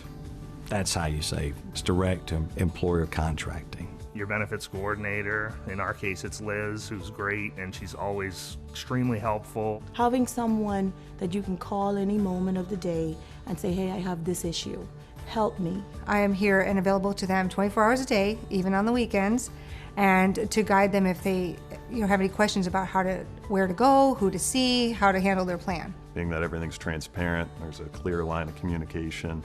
We can help redirect people to good care at good pricing. We have a partnership with a local radiological facility, and because of the rates that they have agreed to, our members pay absolutely nothing. How much money have I saved? Maybe a little over $5,000. For me and my family, that means a down payment for a home. We're saving probably between $5,000 and $10,000 a year as a family. No, that's the difference between a few mortgage payments or college savings for my son. Try to get the employees to understand it's a collective thing. Something we bought, you go use it or don't use it. It's our health care. If we all approach it correctly, we all have to pay less money out. Yeah, thanks, Patients' Rights. Great story. That was a client who was supposed to meet the president one-on-one. And I don't know if it's because they're a hotel, and that former President Trump owned hotels. I don't know, but it didn't happen because of COVID. But anyway, this is also a Health Rosetta case study. As Cristy said, it's in a couple of books. Actually, it's funny. We had to do 3 interviews that day for all our clients that are in these videos you're going to continue to see. And I don't know how I messed the numbers up. I'm pretty good with numbers because I went to the Harvard of the South, but it was 1.8 million, not 1.6. And when you looked at them being fully insured, self-funded, it was even greater. This got a score of 93 out of 100. As far as I know, it's the highest score Rosetta has ever given out to a health plan. So this plan is the richest plan in America. I'd put it against anybody. And if you got one you think's richer, I say bring it, pack a lunch and a dinner because you're going to need it. This thing, and you're fixing to see, is pretty crazy. So anyway, let's move on. It was also featured by Payer Compass, one of our partners. Payer Compass has put this video on their website, and it's also been shared at numerous conferences. Even that we weren't in attendance, it's been shared by many. Challenges. They were averaging 12% rate increases from United Healthcare from 2013 to 16. 65% loss ratio. That means that that basically means that the insurance company is making a fortune on this case because they priced it with a 75 or 80% loss ratio. Why do they keep going up 12%? What's the rationale for that? Why? Never could get it. Never could explain it. And you go meet with Glenn. He's a tough customer. Hey, Glenn, you're getting a trend increase. What the heck is trend, Carl? And I said, it's called the cartel is what it is, Glenn. So as we worked together, we were able to move forward and do some things. Glenn was also featured. Marshall Allen, who we told you is going to be one of our keynote speaker at the Mitigate Partners event, Amped Up, in June. He's wrote that book. Cristy said he wrote this article about how insurers sway brokers to do business with them. And to that point, and this was February 19, there was no article that ever pulled the veil back on the brokerage community. And so we were featured in there along with some other people, another Mitigate partner, Josh Butler, I believe, and another person or two. So he learned all this, and you heard Glenn's comments. I mean, the stock prices of United Healthcare were going through the roof, and they were getting killed on the other side, like we talked about. And anyway, so that's it. And that was the article. So we thank Marshall for doing that and really pulling the veil back on the community we live in. I was a cartel broker before I became an advisor 7 years ago. All right. So it's a very diverse population. I told you they close on July 5th. Open on October 5th. So they're not open all year long. We got about 130, 140 year rounders, and we swell up to about 205 about January through July 1st. That's what, yes, right, through July 1st. So anyway, we also had problems with ACA because when we did this, they were going to have to start covering a lot more people as the law came into effect and went through. So we had to look at it. So the first year we left them with United Healthcare and let them be the guinea pig. And then we moved them to self-funded in July 1st of 2016 was the maiden voyage of the fair cost plan. And the cost down in that region of the country is crazy. I mean, up to 2,000% markups. You look at Florida, they charge higher percentage of Medicare, multiples of Medicare than anywhere in the country. So we had our hands full, folks. And we looked at knee replacements. If you focused on the green column in that chart, that's the billed average. It's all over the map like we covered already. And if you look closer in Tampa, you can see that the cost of the hospitals is only that price. Yet they bill out at what, 20, 40 times that? Got to stop. Crazy. So that's the problems down in Florida. And then their spend was going to be 1.3 million if they stayed fully insured at that point. So solutions. Oh my gosh, something new and different. Eliminated the middles. Everybody seeing something kind of here? Went to an independent TPA. Active management, eliminating passive management. Utilize the cost and quality. We've already covered that. We're not going to cover it again. Unless you want me to go back, I can. The end hired a benefits champion. Liz rock star, unbelievable with all the savings. So what does she do? Let's look at it. So again, they went to an aggressive cost containment plan utilizing fair cost. They hired Liz with all the savings, and she's responsible for all aspects of this plan. She's not in payroll. She's not in HR. She's a benefits champion. That is her role, to help take care of the members. She is the mother hen. And I will tell you, you get between her and the member, it ain't going to come out good for you, I promise. I've been down that road, and that's why I don't have as much hair. She is tough. and she is about the members, and she does a wonderful job. Liz, we appreciate you, lady. Well done. All right, and this is what you got to do in your plans. Develop a benefits champion. That's what you should do. And we do this in all our plans. You're going to hear about our school district in a minute. They have a benefits champion. It's an extremely important position when you put in these cost containment actively managed plans. It's worth it. And the money you save tenfold. It's just not even a debate. All right. So here's fair cost on the left. Here's other health plans on the right. Look at all these big numbers on the left, folks. I mean, those are big numbers there, aren't they? I'm going to go fast, but there are a lot of zeros. You hadn't seen something like this in 40 years. And then they saved all that money. They charge their members $80 to $160 for employee-only premiums with dental and vision. And they're out of pockets. I don't think we ever had anybody hit a $4,500 out of pocket. How could you? You'd have to go to the hospital 20 times a year to ever even hit it. I mean, they basically got no out of pocket whatsoever, hardly. And again, the benchmarks we talked about, theirs has crept up. I need to update the numbers, but that's where they were for 3 years. $2,993 versus $12,125 national average.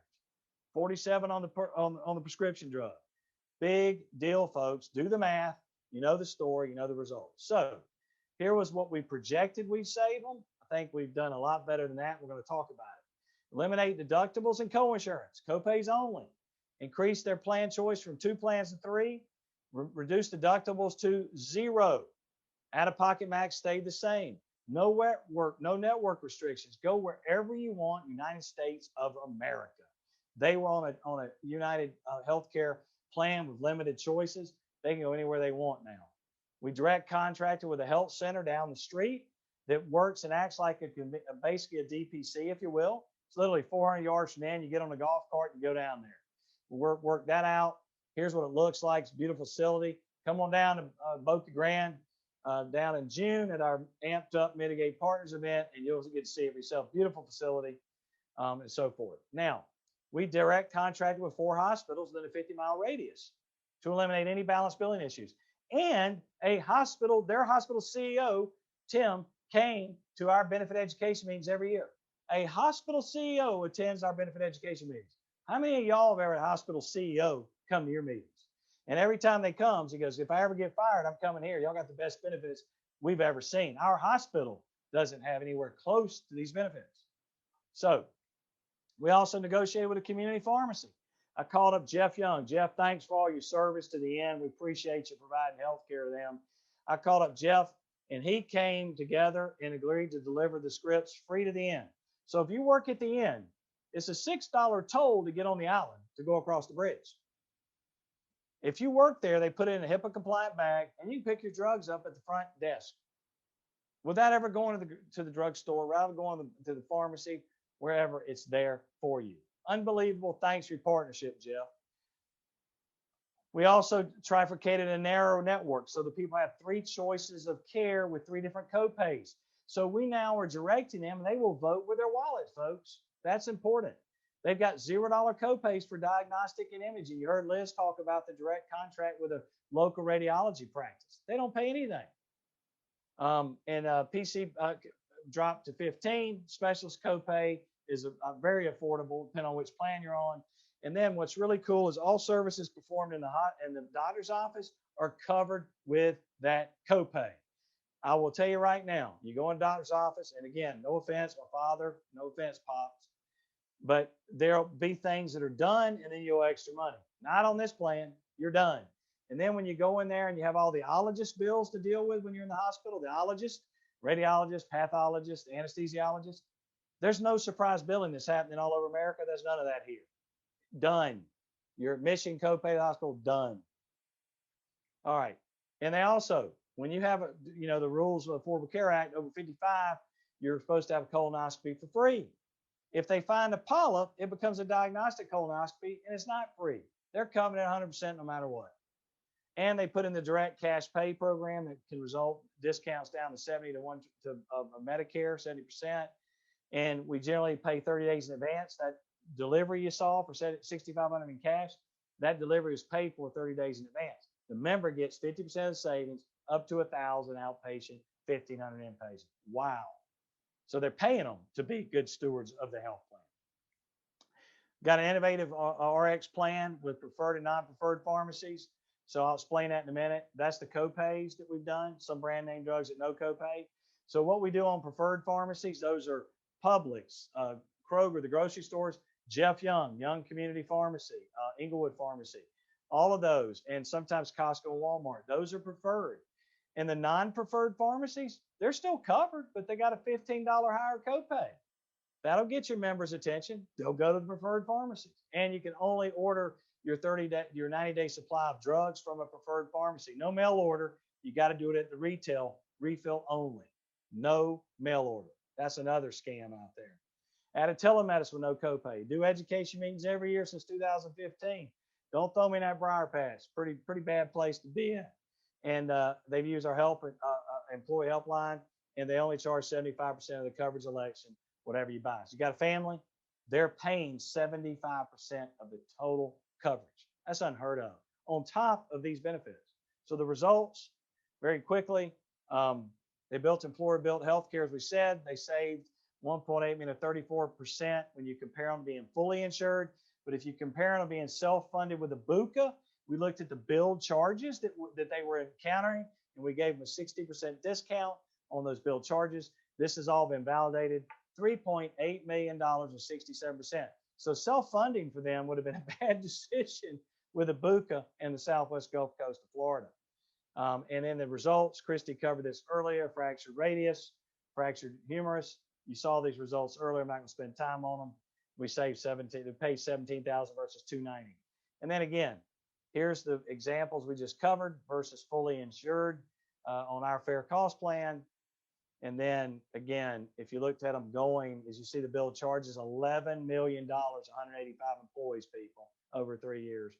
That's what they've saved for 67%. So it's 10 times the benefits for 33% of the cost. All right. And then their PMPM, PEPY, we talked about it, PMPM, that's where they are. Pretty phenomenal. National average, 12,125. All right. And then that's kind of the graph of where they would be. They're the green line, which is pretty good. So impact on renewal, 4 years with no rate increases. They did get a rate increase last year, but second year had a rate decrease. Benefits continuously improve. They strive to make them better and better and better. And we just showed you the benchmarks. Pretty phenomenal, pretty phenomenal.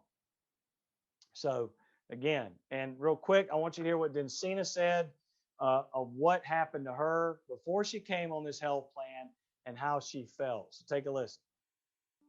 At the age of 5, my son, he dislocated his elbow. Out of pocket, $17,000. And when I saw that bill, with having medical insurance, I felt taken advantage of. How much money have I saved? Maybe a little over $5,000. For me and my family, that means a down payment for a home, not having to rent. Coming from that past insurance to this one, I probably would have saved $17,000 that I didn't have in the first place. Yeah. Most people, folks, don't have $500 in a checking account. How can they take care of themselves? They're scared to death to use their health plan. Dr. Keith Smith, for her dislocated elbow, look what he would have charged. $3,740, not 17 grand. Thank you, Dr. Smith. And so now my buddy Frank Mike Drop, as he likes to say, the plan I built is performing well. The plan I built performing well, so I'm going to build more. My clients are all hopeful now, and that's who I did all this for. In others' words, this is not fake news.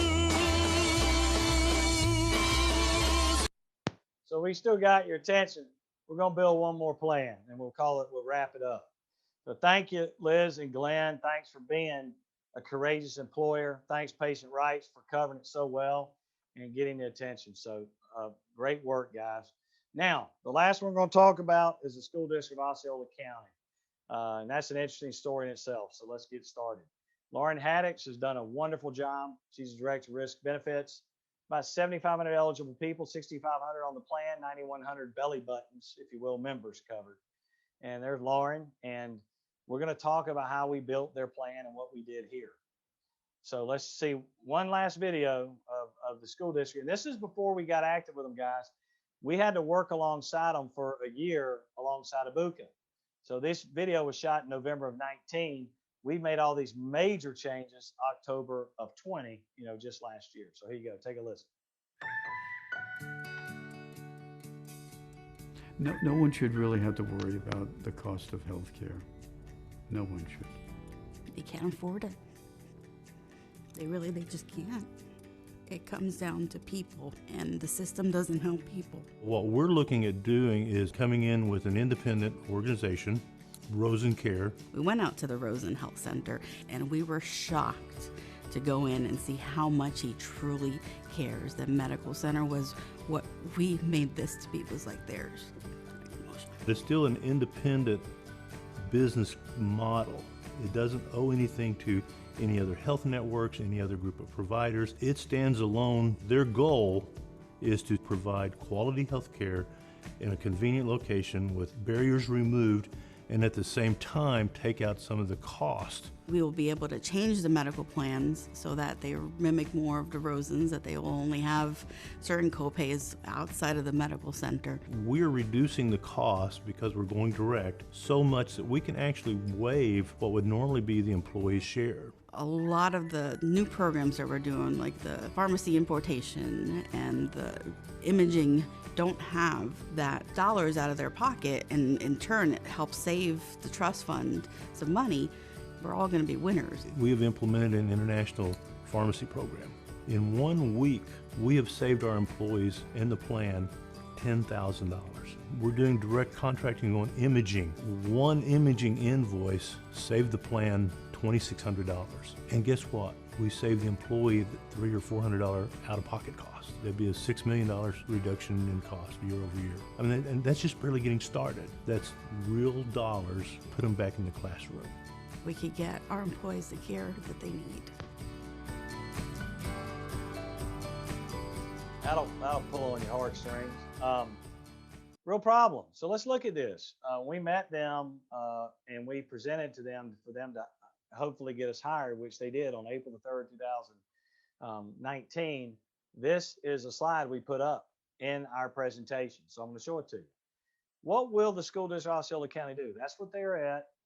Do they represent the outdated model that is destroying education budgets all across America? Are the teacher unions and school boards working together? That was their cost per member per year when we met them. What if they hired us? What could be accomplished? And recognizing, as we shared with them, hey, this status quo doesn't work. You got to do something different. What if we could get them to 4661, which is a little above our average that we've experienced in the fair cost plan? That could be the results, folks. Look at this real closely. $345 million K through 12 years of savings would be $345 million that we could put back into the education, back in the classroom, better art programs, better teacher pay, all of this. It's huge. So we were hired May 21st, 2019. They wanted benefit advisors who weren't 1099 employees of the BUCAs. A lot of the people out there, folks, basically work for the insurance carrier. They don't really, but they're basically 1099 because they get big bonuses by the more business they put with the insurance companies, the BUCAs. We don't work like that. And they wanted benefit advisors who are population health managers that would like the Rosetta advisors and not brokers. I think we've covered that early on. And they wanted benefit advisors to understand doctors and know how to do direct contracts and integrate them into a high performance plan. They had about a $72 million spend when we met them. And at the October 1st renewal date, that's their plan year, October 1 through September 30th. And we met them when they were in the middle of a multi-year contract with Abuka at that time. And so we had to stay working with that. It was tough. And again, because we couldn't do so much on the medical side, we turned our attention to imaging and pharmacy, which you heard Lauren say. Challenges. They're one of the most financially challenged school districts in the state of Florida. They're down near the bottom of teacher pay and everything. So there's a lot of issues there that need to be corrected. And the BUCAs were extracting millions from that county for years. And again, no salary increases. Teacher salaries were amongst the lowest in Florida. You know, they're paying more and more for health insurance every year, getting less and less coverage. Again, do the opposite, right, folks? And working alongside the BUCA, we had to do that for the first year and so forth.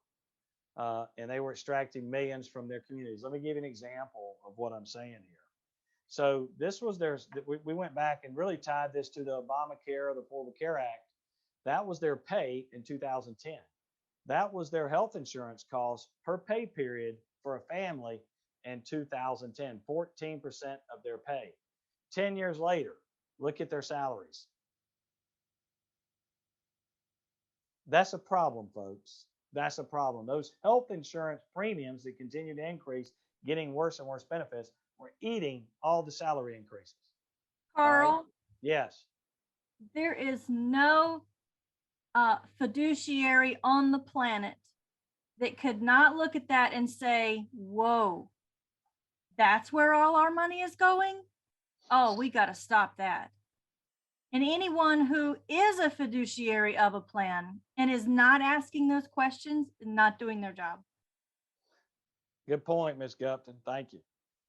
So when you looked at that, now let's superimpose Cigna's stock price back to 2010 and look at it 10 years later. Since the Affordable Care Act came into existence, the only people that got rich have been the insurance companies, all the middle people, at the expense of the teachers, the classroom, all the suffering that's happening there, larger class sizes, not as good a learning environments. It just makes my blood boil. I go batty. It just drives me crazy. So our friend Frank Mike Dropper did this video that we think is pretty good.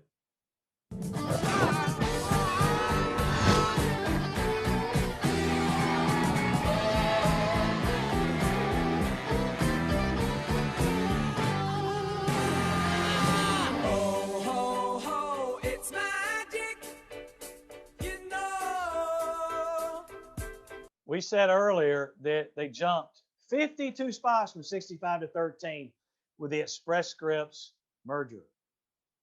52 spots, folks, and nobody noticed.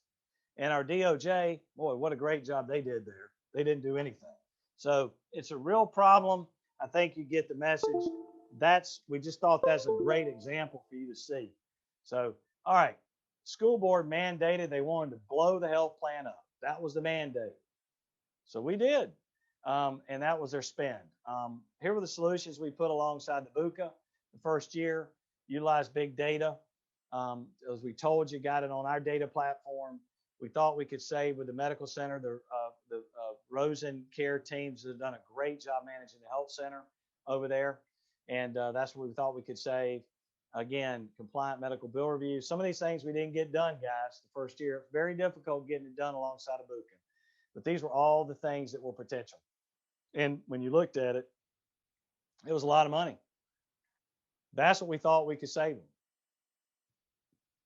But again, we didn't know, again, multi-year contract, we were kind of stuck, but that's what we thought could be done here. So let's look at it. The results at the first year alongside the BUCA, that's how much it was saved on the pharmacy side that we were able to do is they share with the importation program. Pretty big deal. The imaging, we put in green imaging. Dr. Dickerson, we love you. Dr. Dickerson is a great partner of Company Green Imaging. The BUCA's average cost was about $2,600. We had 5 or 6 scans in the $30,000 range for a CT scan, folks. We're 61% lower imaging cost, what we saved. That's what fair cost average, $300 to $450 a scan. And the members paid absolutely nothing when using this concierge service. That saved $1.5 million for them. Thank you, Dr. Dixon. Great work. And then we put in an opioid management problem we had as well, saved $1.5 million. So the first year savings were about 8.3% or $6 million, as the video suggested, which is kind of funny how that worked out because we didn't know at the time. So anyway, we weren't satisfied with that, so we're going to go on and keep going what we did. Green Imaging has done a case study on this case. And again, one thing I want to show you, and we started in August 19, it went into effect November of 19. That was a savings, as we just said, again. And this is one thing I want you to see. Again, and this in the case study, in order to engage employees, plan design must reward good decisions. We've beaten that to death. Hopefully you picked up on it, just like my dad. Son, turn the light switch off. Son, turn the lights off. And then I'm doing it to my kids. So hopefully you'll go do this to the rest of your teams or your employees or whoever you are. Remember that. You gotta reward them for good decisions. And that's what we did here. No cost if they used it. All right. Now, October 1 of 20, we made a major decision. We decided to quit paying hospital claims. That's how we can save money, just quit paying claims. So, all right, I appreciate y'all's time today. No, I'm joking with you guys. Obviously, we didn't do that. We built employer-built healthcare. Gosh knows, I keep seeing the same theme pop up. We eliminated the middles, moved away from the BUCA model, went to an independent TPA effective October 1 of 20. Active management. Gee, gotta tell you, a lot of new themes are resonating here, aren't they? Implemented defined benefit pricing the fair cost way. Let's talk just a minute about that. Defined benefit pricing is this. Why don't we, as employers, whether you're small or large, band together, go into the marketplace, and go to hospital A, hospital B, and hospital C and say, hey, we're a company. We want to work with you. What you going to do for us? Well, what insurance company are we? We're not. We decided we could do a better job of negotiating doing it ourselves. So what are you going to do for us, Miss Hospital? You would be shocked at what can happen. You would absolutely be shocked. And we have a great partner down there, Orlando Health, Mike Stubbe, Pam Lively and their team with the school district. Unbelievable partners. They work with us. It's been a great marriage. That's what can happen when you have these discussions. We went and did it ourselves and basically were able to bring them together under our custom network partner because I don't think the BUCAs are very good at negotiating. I think we've proven that, haven't we, today? So again, let the hospitals compete for your business. CalPERS, California Public Employees Retirement System, in 2011, if you don't know the story, real quick, they were looking at their hip and knee replacements. It was killing their health plan. There are 1.3 million lives on the plan. I think it's the largest health plan in the country. And they said, look, we got to stop this madness. We're going to have a defined benefit price. We're going to only pay $30,000 for every hip and knee. And so they got 49 hospitals in California to agree to that. And over the course of a year, all the other hospitals in California said, okay, we'll do over 30 because they were losing business. That's what you have to do. Let the hospitals compete. None of this, let the insurance company do it behind the closed doors and negotiate discounts off of artificial, fictitious charge master pricing. That ain't working. Ain't worked for a long time, folks. Wake up and build your own network. You can do that. School District Osceola County network. That's what we're doing. That's what we've done. And again, you find those great hospitals and steer members to them, like Orlando Health, a tremendous partner with us. Thank you again, Orlando Health. Direct contract is not always a network, and it's a letter agreement. So there's opportunities for direct contracts that you can achieve with physician practices, sometimes a hospital, sometimes not. So it eliminates the balance billing issue. And again, it's very effective for imaging lab and DME. So with that approach, there may or may not be a network. And we have a custom network we're using, but there may or may not be, and that'll save the plan a good bit. You talk about saving that kind of money on 6,500 employees. It's a lot of money, folks. And now we got a great solution they own. All right. Build a custom network around a major hospital system as the anchor hospital. We just talked about that. We did that. Utilize direct contracting, which we've done a lot, and utilize cost and quality with direct cash pay. So we improve the benefits. This is the changes. We improve the benefits by incentivizing the plan design. Many strategies you heard earlier. They hired a benefits champion too. And Myra. And they implemented, great job, Myra. They implemented fair cost proprietary data claim analytics, implemented integrated coordinated care. Again, a quick view where the members are being taken care of by all these fair cost partners. All these people that are out there, they're taking care of the members as cases and things arise. Unbelievable. I'd say unmatched, nowhere in the country being done like this. This is phenomenal and it works. Thanks for all our partners on doing such a great job. Communicate, communicate, communicate. We launched a major communication campaign. The school district invested money into this, and I commend them. And I'm going to show y'all an example here of the booklet they put together and so forth. Obviously, we helped with it, but it was their idea, and we got these kids for counsel care that are doing this. And I want to show you a video they put together on why they made these plan changes this year. Why did they decide to do it? And they did a number of videos. I think it was about 10. We did help write some of the language you'll probably recognize in the videos, but here, take a listen.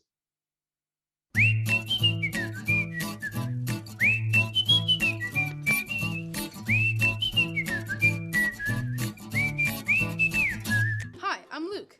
Hi, I'm Casey. I'm Denver, and we're with the Council of Kids Who Care. By now, you've probably heard we've stirred up a whole new benefits program. According to these records, the new program is even better than ever. Literally, even better. And today we're here to tell you why we've made these changes, how we got here in the first place, and most important, what makes even better benefits the best bet for our district and for you. Let's start with a little bit of history. Over the past 25 years, as PPO and HMO healthcare networks took over the industry, the price of healthcare went up, way up. In fact, today, looks like our plan runs us about $72 million. Whoa, that's like $11,000 per employee enrolled. And let's face it, the more dollars our health plan eats up, the fewer dollars we have for everything else. Say this bowl is our budget. Salaries take up the biggest chunk. Then come our health plan costs. Then you have retirement contributions, operational expenses, educational resources, plus all the other good stuff we throw in to give students a great learning experience. What exactly are you cooking up over there? Cooking up some savings, that's what. You see, to develop even better benefits, we took a closer look at what we're paying for with our health plan. There's what healthcare actually costs. Then there are these overinflated prices. Even better benefits eliminates the waste. Here's an example. Let's say both Jim and Pam need a knee replacement. Here we go again with the word problems. As I was saying, Jim and Pam both need a knee replacement. There are 3 hospitals nearby that can do it. Each hospital has what's called a charge master price for that surgery. Under Jim's health plan, he gets a discount off the hospital's charge master price.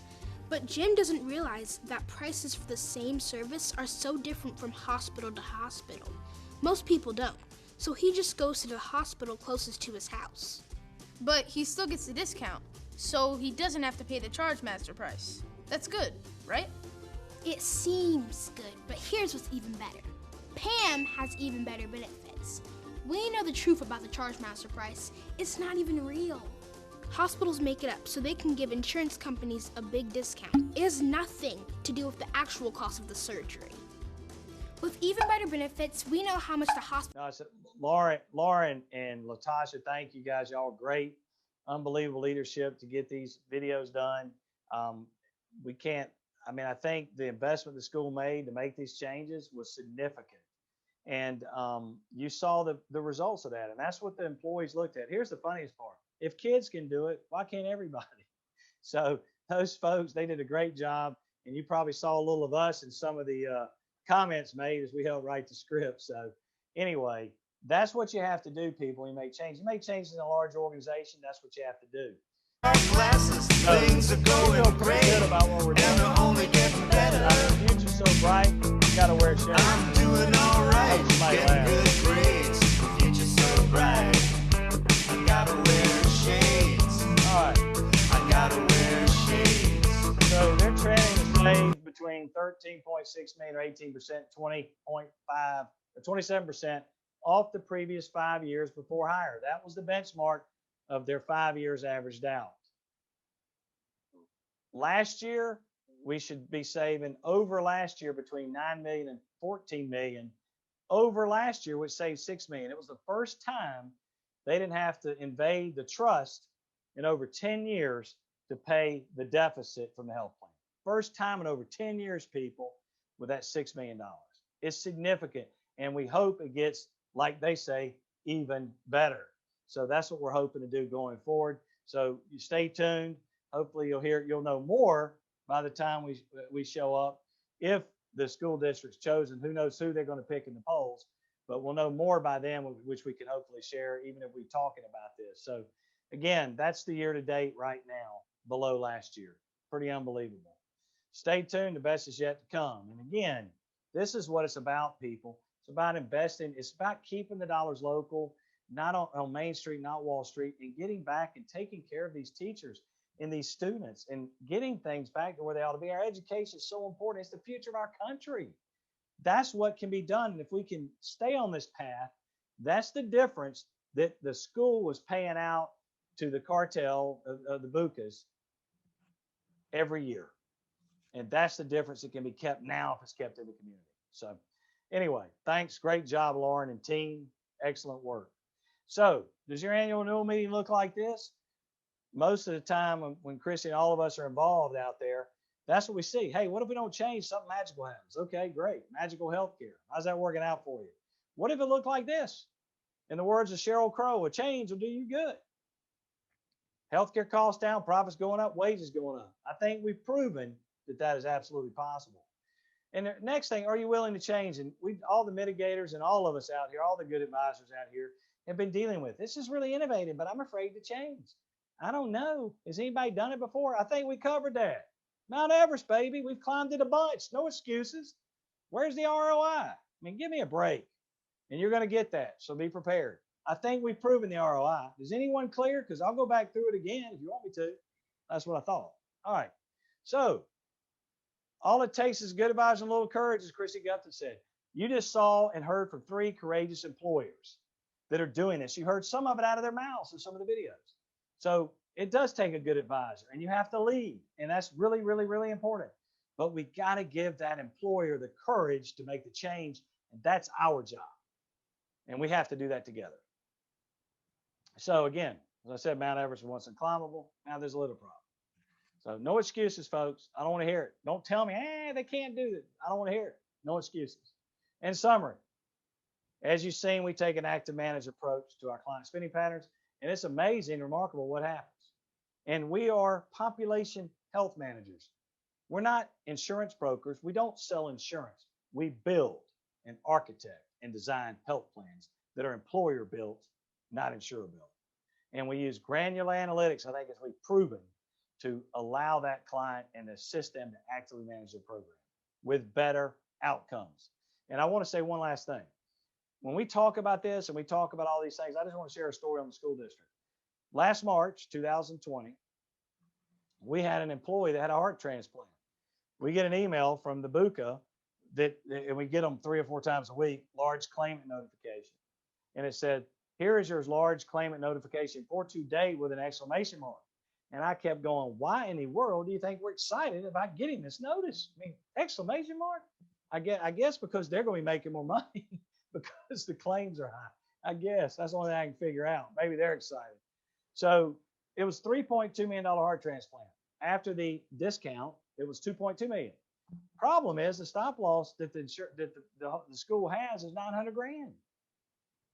So the school paid out $900,000, or better said, the taxpayer. And the teachers and everyone else in the classroom, the custodials, everyone suffered. That's the first we heard of the claim. That was it. It's unbelievable. And the key to actively managing plan, guys, is dealing with a claim before it becomes a claim. So what we would have done in our model is this is what would have happened. The call would have come into the pre-certification, the utilization management company, and they would have put all hands on deck, rolled the sleeves up, and said, hey, Carl, all advisor team, come on over. Cost and quality company, get over here. Network development partner, get over here. Third-party administrator, get over here. All of you get together and let's figure out what we got to do. And we rolled our sleeves up, and that claim would have been paid out at $184,000. That's active management, folks. And that's just one of a gazillion. I could go on for hours. They'll tell you that. I'm ready to go. Y'all want to go another couple hours? I'll go another few rounds with you, but I can't. I got to wrap this thing up. That absolutely is what it's about, and you can fix it. So let us Uber your health plan before it gets Kodak. Fair cost health plan. The path forward, your choice, active or passive. I hope everybody's figured that one out. If you want to stay passive, don't let me know because I might jump through this camera and whip some tail. So it's time for a revolutionary model. We appreciate your time. and our favorite quotes, and hope and luck is not a strategy. You got to have something, folks, and you got to want it bad. And it is fixed, and we're doing it, and there's plenty of examples out there.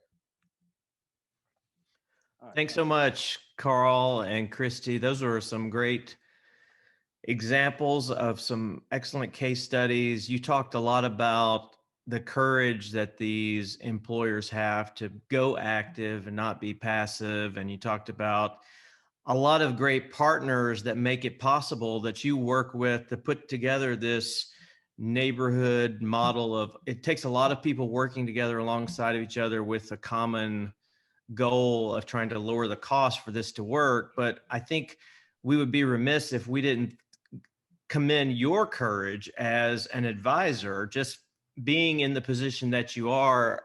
What we see with the FMMA and this whole industry is that one of the biggest roadblocks for an employer to become active is, you know, that other side of a broker and not an advisor, someone that's working on behalf of the employer. So kudos to you guys for being in that, having the courage to take on that role. And maybe that's the first question. How do we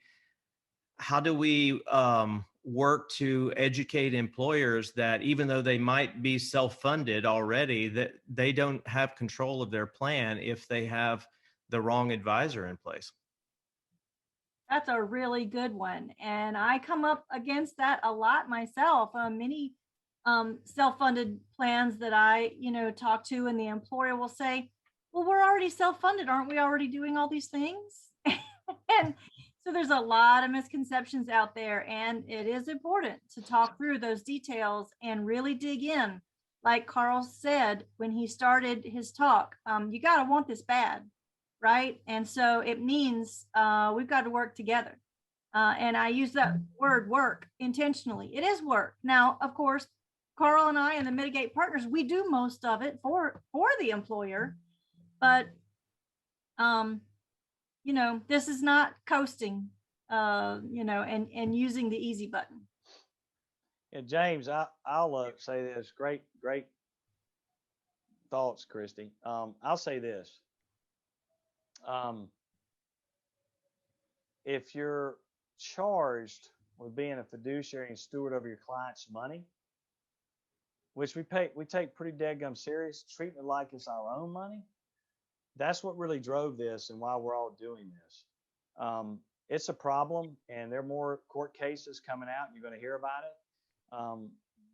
The veil's back, the covers, the sheets are pulled back here, folks. The curtains have been opened. You can't sit there as an employer anymore and have excuses, or I didn't know that your wife's laparoscopic appendectomy had $10,696 of billing errors on it, but we paid to claim anyway. Can't do that anymore. And it's our job, James, to be a fiduciary steward of our clients' money, treating like it's ours.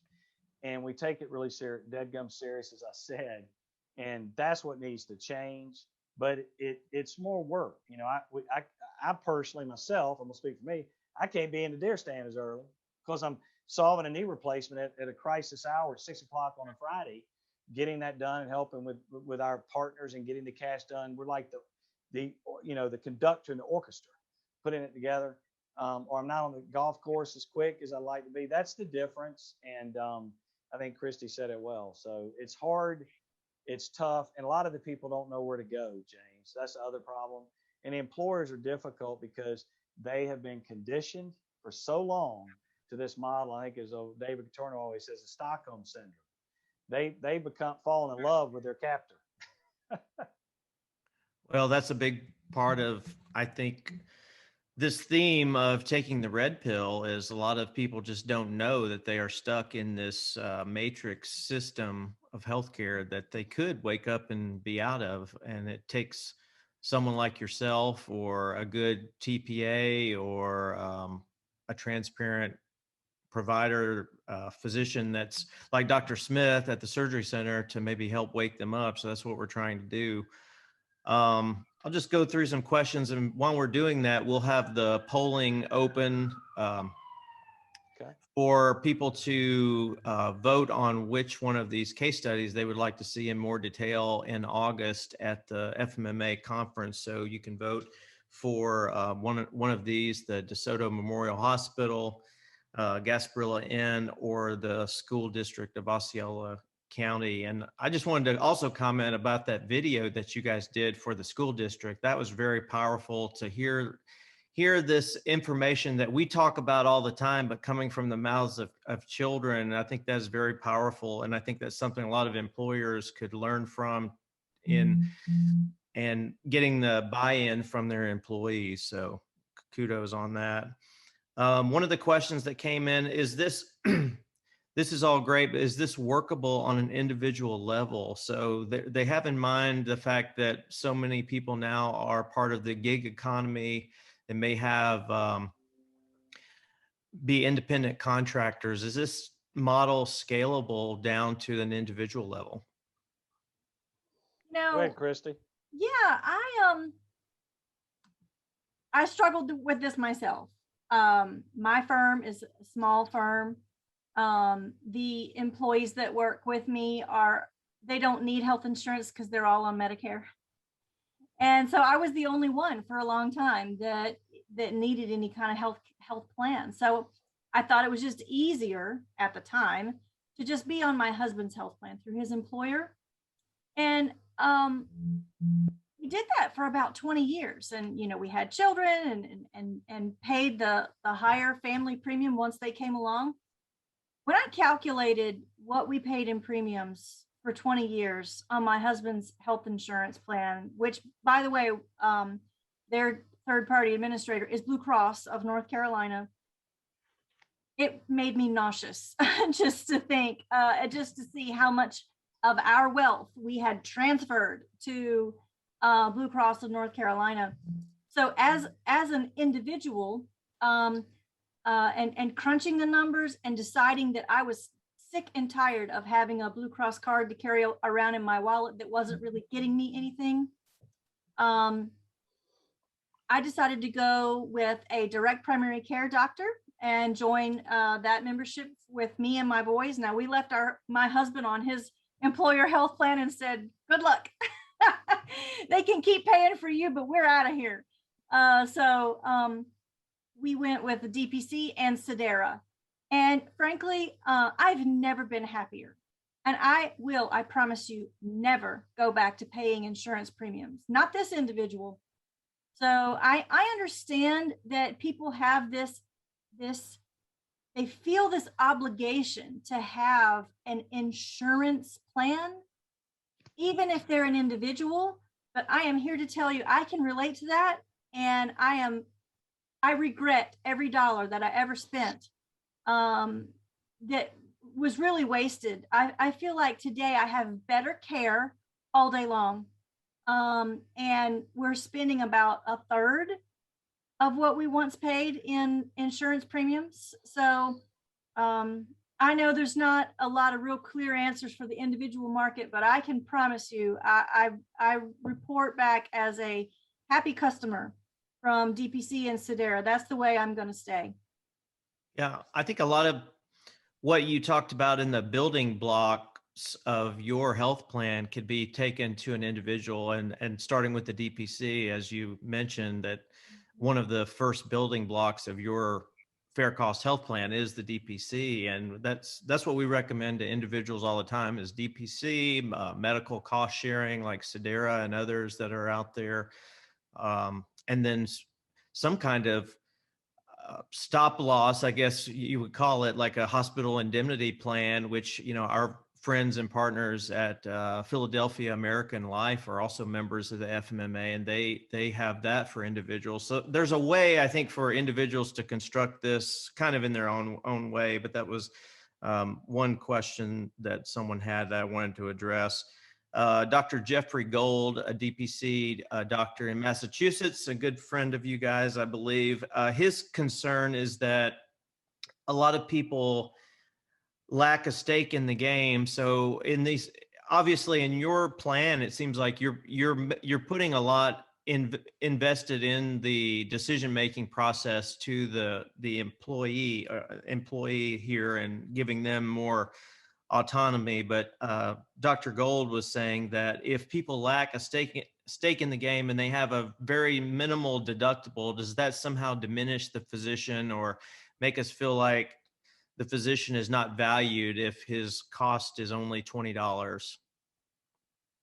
And what's going on, Dr. Gold? How are you, brother? That's 2 times in 1 week, buddy. You were on the Benjamin Rush thing earlier this week. To answer his question, I would say this, James, and I'll answer Dr. Gold directly. Making an MRI a $0 cost, as we've done, as you saw multiple times. I don't know anybody that's getting real excited to go abuse a health plan, jumping in the tunnel and hear the thunk, thunk, thunk, thunk, thunk, thunk, thunk. So I don't really think that. I don't think people are getting excited to get a colonoscopy done. I just don't think that. I think that's the fictitious things that the insurance companies, the BUCAs, the cartel has planted in everybody's head. And what they did, again, what have they done that's been good? They certainly ain't in the healthcare business. I think we've proven that. So what they did, James, is they made the insurance, the benefits worse and worse and worse every year. So nobody's taking care of themselves. And so Dr. Gold brings up an interesting point, but I'd rather have people take care of themselves. If we build the house correctly, we do employer built like fair cost, we don't really have those problems. I think Hannah summed it up. We don't really have those problems. I'm taking care of everything. It's cost me absolutely nothing. So I don't agree with him, but I understand where he's coming from. But it sounds to me like, Dr. Gold, you're buying into the cartel mentality. I'm just kidding, but that's my answer. Yeah, let's not forget that the increase in the cost of healthcare has created a wage stagnation, right? So let's do everything we can to make healthcare a no-cost outlook for the employee, because I think they need a break at this point. They need somebody to give them a good break, some good news. You know what, Mr. and Mrs. Employee, this isn't going to cost you anything. You just go and do what the doctor tells you to do. So that's my 2 cents. Yeah, there are a lot of assumptions that people have, which is part of the matrix that is all around them all the time. This assumption that the cost of healthcare is going to increase every year. Like you were saying at the beginning, why does the cost of a television decrease over time? And healthcare, we just assume that healthcare is going to go up all the time. So we have to break a lot of this mentality that's been ingrained into all of us on a regular basis. Hey, James, one comment real quick. I was on the phone with one of our Mitigate partners down in Florida, Liz Antaya, today, and she was saying that this employer she was talking to had only been, premiums have only been going up 3% a year for 10 years. and I say, well, if Medicare is averaging 1 to 3 or whatever it is, why did it go up? I can tell you why. If you want me to give you the answer, I'll tell you why in a second. But here's what's funny. 3% times 10 years, is that 30%? I mean, it's just great because, like you said, they're conditioned to receive that. And by the way, for any of you out there, let me tell you what the trend increase is. Trend is the PPO escalator clause that your BUCA has negotiated with the hospital that allows them to jack their charge master 4 times a year. That's what trend is, folks. And they weren't going to tell you that because most of the people at these insurance companies don't know that. But the people that are pulling the strings and designing the financials, they absolutely know that. And let me ask you, if that's the case and we're improving medical technology and we're improving everything, I can show you a chart over 10 years in the state of Florida, how the amount of days, the inpatient days, increased over 10 years. If things are getting better, how come people have to stay in the hospital longer? Yeah. Well, sorry, I didn't mean to get. I got off. No, perfect. A couple of other things. You didn't talk at all about reference-based pricing. Do you use that at all? We hear that a lot from people, and a number of people are using that in their plans to some degree. What are your thoughts on reference-based pricing? Cristy, I want you to comment too. Let me say this real quick. I personally think it's a blunt instrument. I think it's like a high deductible health plan with an HSA. HSA, yeah. I think it's a blunt instrument. And it's been proven, and we've proven how deductible plans, George Costanza, do the opposite. They've made people not take care of themselves unless people that have money. But most Americans don't have $500 in their checking account. So I think it's a blunt instrument. I think it's a wrong approach. I think it's the wrong way is to be antagonistic with a hospital. So what we've done in our fair cost plan is we have 4 doors people walk through. We try to achieve, when the call comes to cost of quality company, James, which it does for pre-cert elect procedures, we try to have a direct cash. We have cash pay up front. We try then to do a direct contract if cash fails. And then we try a single case agreement if that fails. In the last resort, you could use reference-based pricing, but the difference in our model with fair costs is we never lead with that. I mean, that's not a good way to start a relationship. And putting a blanket out there, there's so many advisors out there that think they've solved Middle East peace, as Dave Chase says, by putting RVP on here. And I think we learned, Cristy, yesterday, my stop loss partner, there's a lot more to achieving great plan results and great cost savings results than just bolting that on. Yeah, well, I think we tend to agree on that for the most part, really. We could see it being a reference point for people because it's sort of a common language that people know. But at the same time, from a free market perspective, who's to say that, I mean, the Medicare rate is a totally made up number. It's not a fair market price for anything. Well, we have the question open. We hope to have an answer. I think we'll be able to get some really good feedback. It looks like the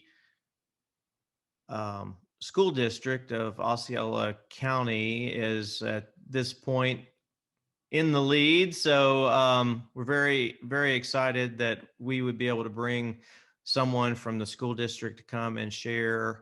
I think there's definitely a lot of interest in that from the standpoint of there's a real societal impact that can be made with our tax dollars being spent on healthcare. And that's one thing we often overlook is government, local, state governments as buyers of healthcare, and how we as citizens need to hold them accountable and how they're spending our tax dollars.